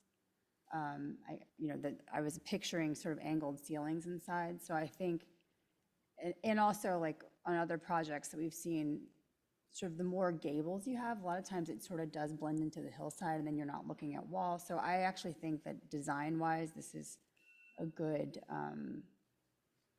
design to decrease the massing. And in terms of height, and I'm sure this will be talked about more with the DRC, but in terms of height, there are those few units that have sort of the three-story appearance, but they're also like garden homes, so they're narrower probably than a lot of other single-family homes. Somewhat, it's like 28 feet. So I think still, even though you have the height, the mass won't feel so great. And maybe when this goes to DRC, they could look at, I personally like the way that there's sort of a cohesive design, but enough variation in the details and the materiality that sort of, I think it just works really well. But there are a couple of the taller houses do have sort of like a panel material. So maybe DRC would talk about if more texture was added to those facades, that might help sort of break it up a little bit. But other than that, I think I just agree with everything else that was said. And the last thing I will say is I do think the pedestrian connection is really important. And I like the idea of sort of thinking outside the box and doing something that's more like a landscape path, maybe through the swale between the trees. And I don't know if this is something that would be helpful or desirable, but we have a lot of properties in Lafayette, well, not a lot, but we've seen other projects where there's an easement, like a pedestrian easement. So I don't know if something was created through there, if it'd be possible, or if there would be a reason to do some kind of an easement for the neighborhood where they might be able to hop off the road there and use whatever innovative path hopefully will be created. I think that's all I have. Yeah, anything? Again, just want to reiterate, I support this. I really like what you've designed. I think it's a good way forward. I'm a relatively recent mover to the area. I haven't been here for 3 years, 4, 30. You all have been here for much longer than me. But coming from the outside and looking around, I can tell you how hard it is to try and find a house here, much less an affordable house. I agree with all of the other comments that were provided, especially with regards to the sloping of the roof. Where I would respectfully disagree as a young father, echoing some comments we heard here earlier with a stroller and walking a family and thinking ahead to when the kid will be off on his own and riding a bike. I guess you should blame our good transit committee, because when we moved into our home, literally they had just finished the asphalt sidewalking with a little hub that they spoke of earlier. And I have to say, having not thought of it, now that we have it, I would never want to live with, it's an amazing change of just the surety of safety, and the cars will be there and we'll be here, and you can ride the bike on this side of it. To the extent it can be incorporated somehow, to the note prior that we occasionally, it is part of the build-out process, that this is how it's done piecemeal. This would be essentially the end link of the chain of anything that could be done on Oak Hill Road for pedestrian access. Because without it, then you're still just on that same roadway till you get to BART. And obviously BART, downtown access, it's gonna be the most important. Talking about, we have a bunch of extra fill that we're worried about keeping on site. Well, I know what a big hole that would fit it really nicely, and then you could build on top of it. But I understand that's far outside my purview of construction background. So otherwise, I think it's a fantastic project. I really like what you're trying to do. Just love those sidewalks. I would note, just from reading through it, I think that you said there's 2 fire hydrants now being added for the requests. So I think that's already starting to be addressed a bit. But other than that, thank you. All right. So just a reminder, and I think we all know this, we're just providing thoughts. We're not voting on anything tonight. I've rethought my sidewalk. I'm agreeing with a lot. I don't think putting a sidewalk in is a good idea, because I think everyone who was above this, they've already lived there and they bought knowing what they're getting. But I do think this development needs to have a walkable path to the rest of Lafayette. So, and I am an engineer, but I'm not very well trained, so I'll just say this in layman's terms. When I look at the grading plan, or when I look at the slope, and I look at 11 and 12, and I finally figured out where that path is right now. It's right behind 11, right? Yeah, I could see you don't really have, somehow my desire would be you figure out how to slightly redesign this and make a path that can pop off of Loop B between 11 and 12, because then you don't have to hit as much grade, and do the meandering path and get down to Oak Hill. And then whether you want to let other people up the hill pass through, be good neighbors, great, but I want this development to be self-contained, at least for access. So that's what I would really hope. Trees, I hope we can figure out how to get you to the new one and get onto that. Zone 0, because we're no longer in high fire severity, I'm not going to push on that. And on the design guidelines, I think everyone else has already hit on those. I don't, if you guys could, I guess one last thing, and this is a little bit to staff too. I don't know how much it costs to put story poles up, but I wish we could just do a 3D model and you know, with these little fancy iPads, and be able to put a point at someone's house, like the gentleman in the back, and say, okay, go up. And now take the trees out that are going to be gone and show us what it really looks like, and say, okay, now developer, fix that. You figure it out. Put trees in, put screening, I don't care, but it's hard to tell. So I'm just hoping, knowing that you're a good neighbor and you grew up here, that you'll be mindful of that. And I'm going to hope that I'm right. So that's where I am. Go, you guys. And with that, we are, okay, go ahead. So the thing I was going to say, I don't know if this is at all possible, but trying to be creative with the path. I do like your idea of potentially coming off of site 11 or 12. Maybe a staircase? I don't know. I don't know if how much extra grading and, you know, support that takes, but just a thought. 30 seconds. Sorry, 30 seconds. Arlie, can you go to the other slide? Because I don't think we addressed species in our final comments. And I thought I heard the applicant say, in a nutshell, well, we have a new tree ordinance because we were improving on the old one. So if the applicant put species in their plant palette that are from the, if I understand this correctly, it's from the new tree ordinance, and we have the discretion to approve different species from the old one if we're acting under the old one.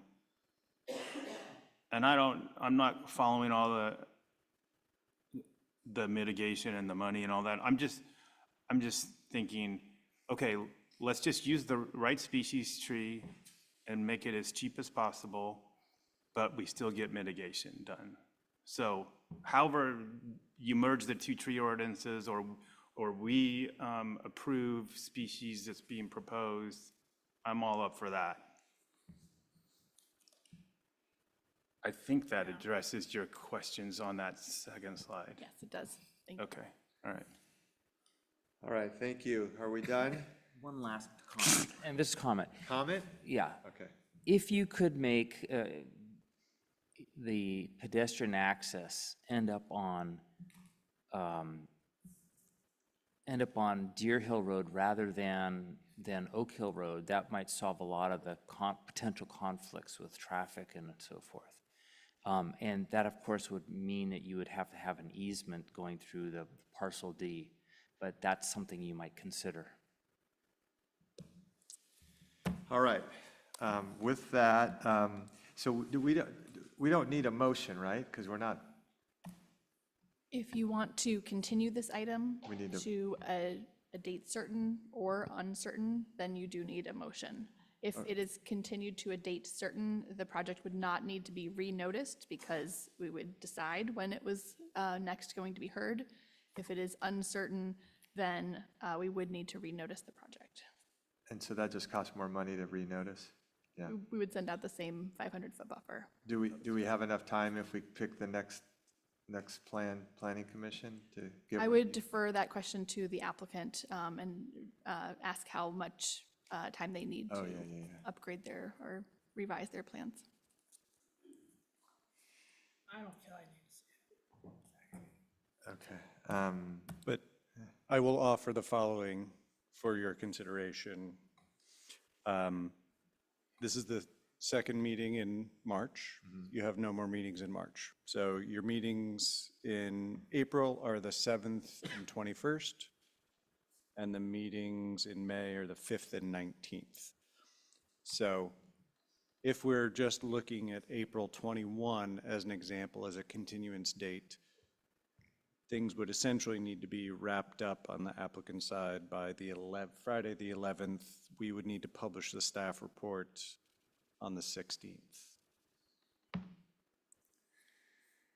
I ask a question to staff? So we can always, and I'm happy to entertain it, if it were continued to April 21, which is essentially 4 weeks nominally, if for some reason the applicant's not ready, that could be continued to a future date. If you're not hearing it on that night, it will not count towards the 5. But your subsequent meeting where you are discussing it in earnest will count towards the 5. Did you still have a question? Yeah, I'm not, can you help me understand why would we potentially continue the hearing? Like, what is the situation where we would potentially continue this to another date? Well, you mean other than tonight? Mm-hmm. I think it was more if we just getting to that date, they weren't ready or someone else wasn't ready and we needed to continue it more, if one of the two sides wasn't ready. That's what I understood. But if, in this example where the applicant is certain they could turn around the materials and we commit to a continuance date of May 5th, for example, the benefit in doing that is certainty for those members of the public who are interested. It will be the 5th. And it is more efficient for the applicant and staff in terms of doing the whole round of public notification again, which it is a economy for staff time, for the applicant in terms of additional monies spent doing additional public notice to publish in the newspaper. So we could pick the 5th, and then if, in between now and when it's required, if we can't make that, then we could continue it on the 5th without renoticing it? Correct, as long as there is a A date clear. certain. Okay. Well, I mean, unless we have a specific, I mean, is that a reasonable time, or should it, I mean, I don't want to delay it. If I can provide just, That's fine, I didn't want to rush you. Yeah. Yeah. What month are we talking? No. No, So May, the- you're talking May. Oh, wait. April.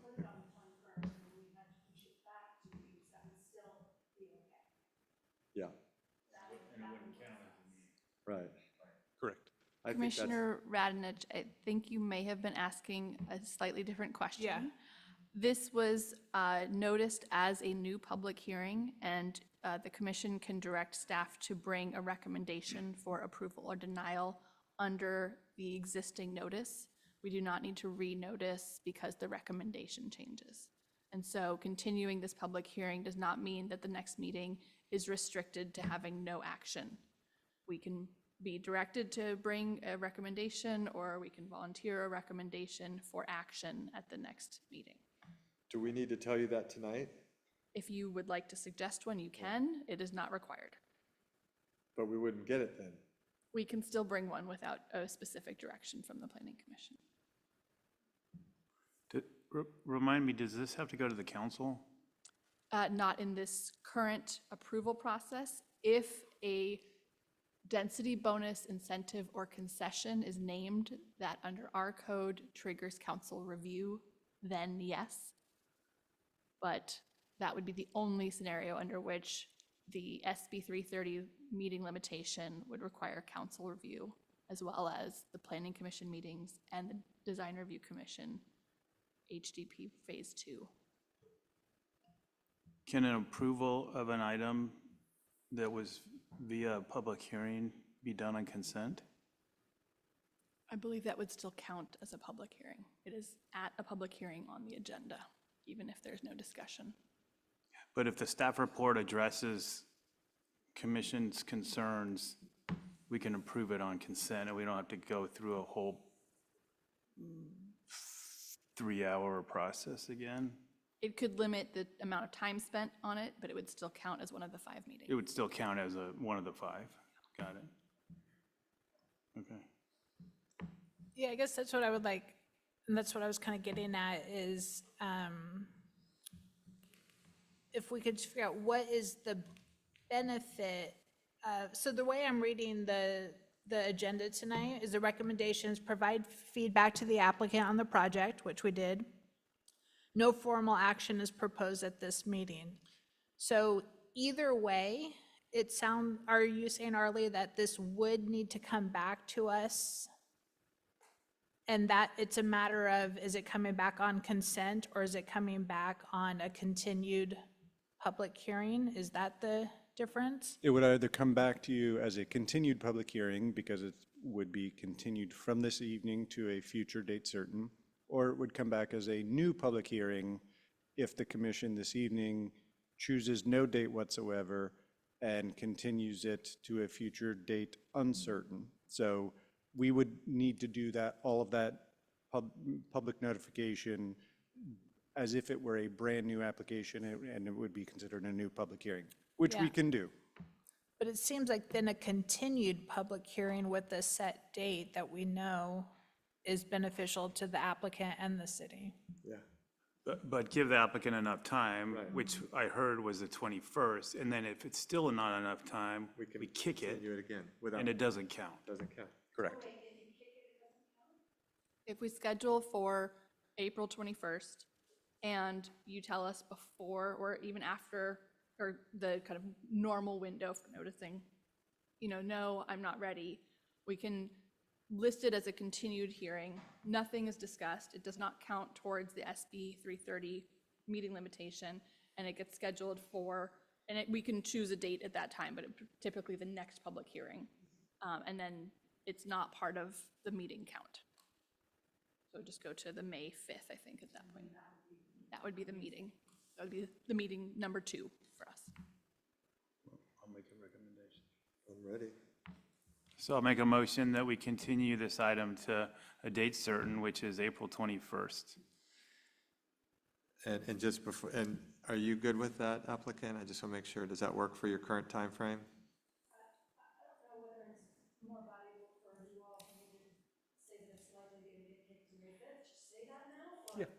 Yeah, just say it. Perfect. Well, Okay, well, then I'll change my motion to May 5th. Second. all in favor? Aye. Okay, motion passes. Great. And I appreciate everyone's attention to this. I hope, and I know you heard what we're saying, I really hope, even though some of it's asked versus, forced, there's some real important things here that if you could address, I think we'd all be better for it, so thank you. Thank you.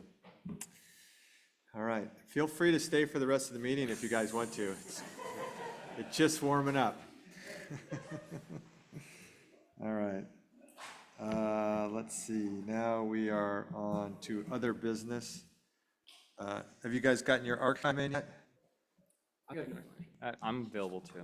Oh, now they both are Arm good. wrestle. No, you tell me. I haven't done one yet, so. Okay, All right, you spoke first. All right. I'll be back. Vice Chair just volunteered. Any commissioners' reports? Planning directors' reports?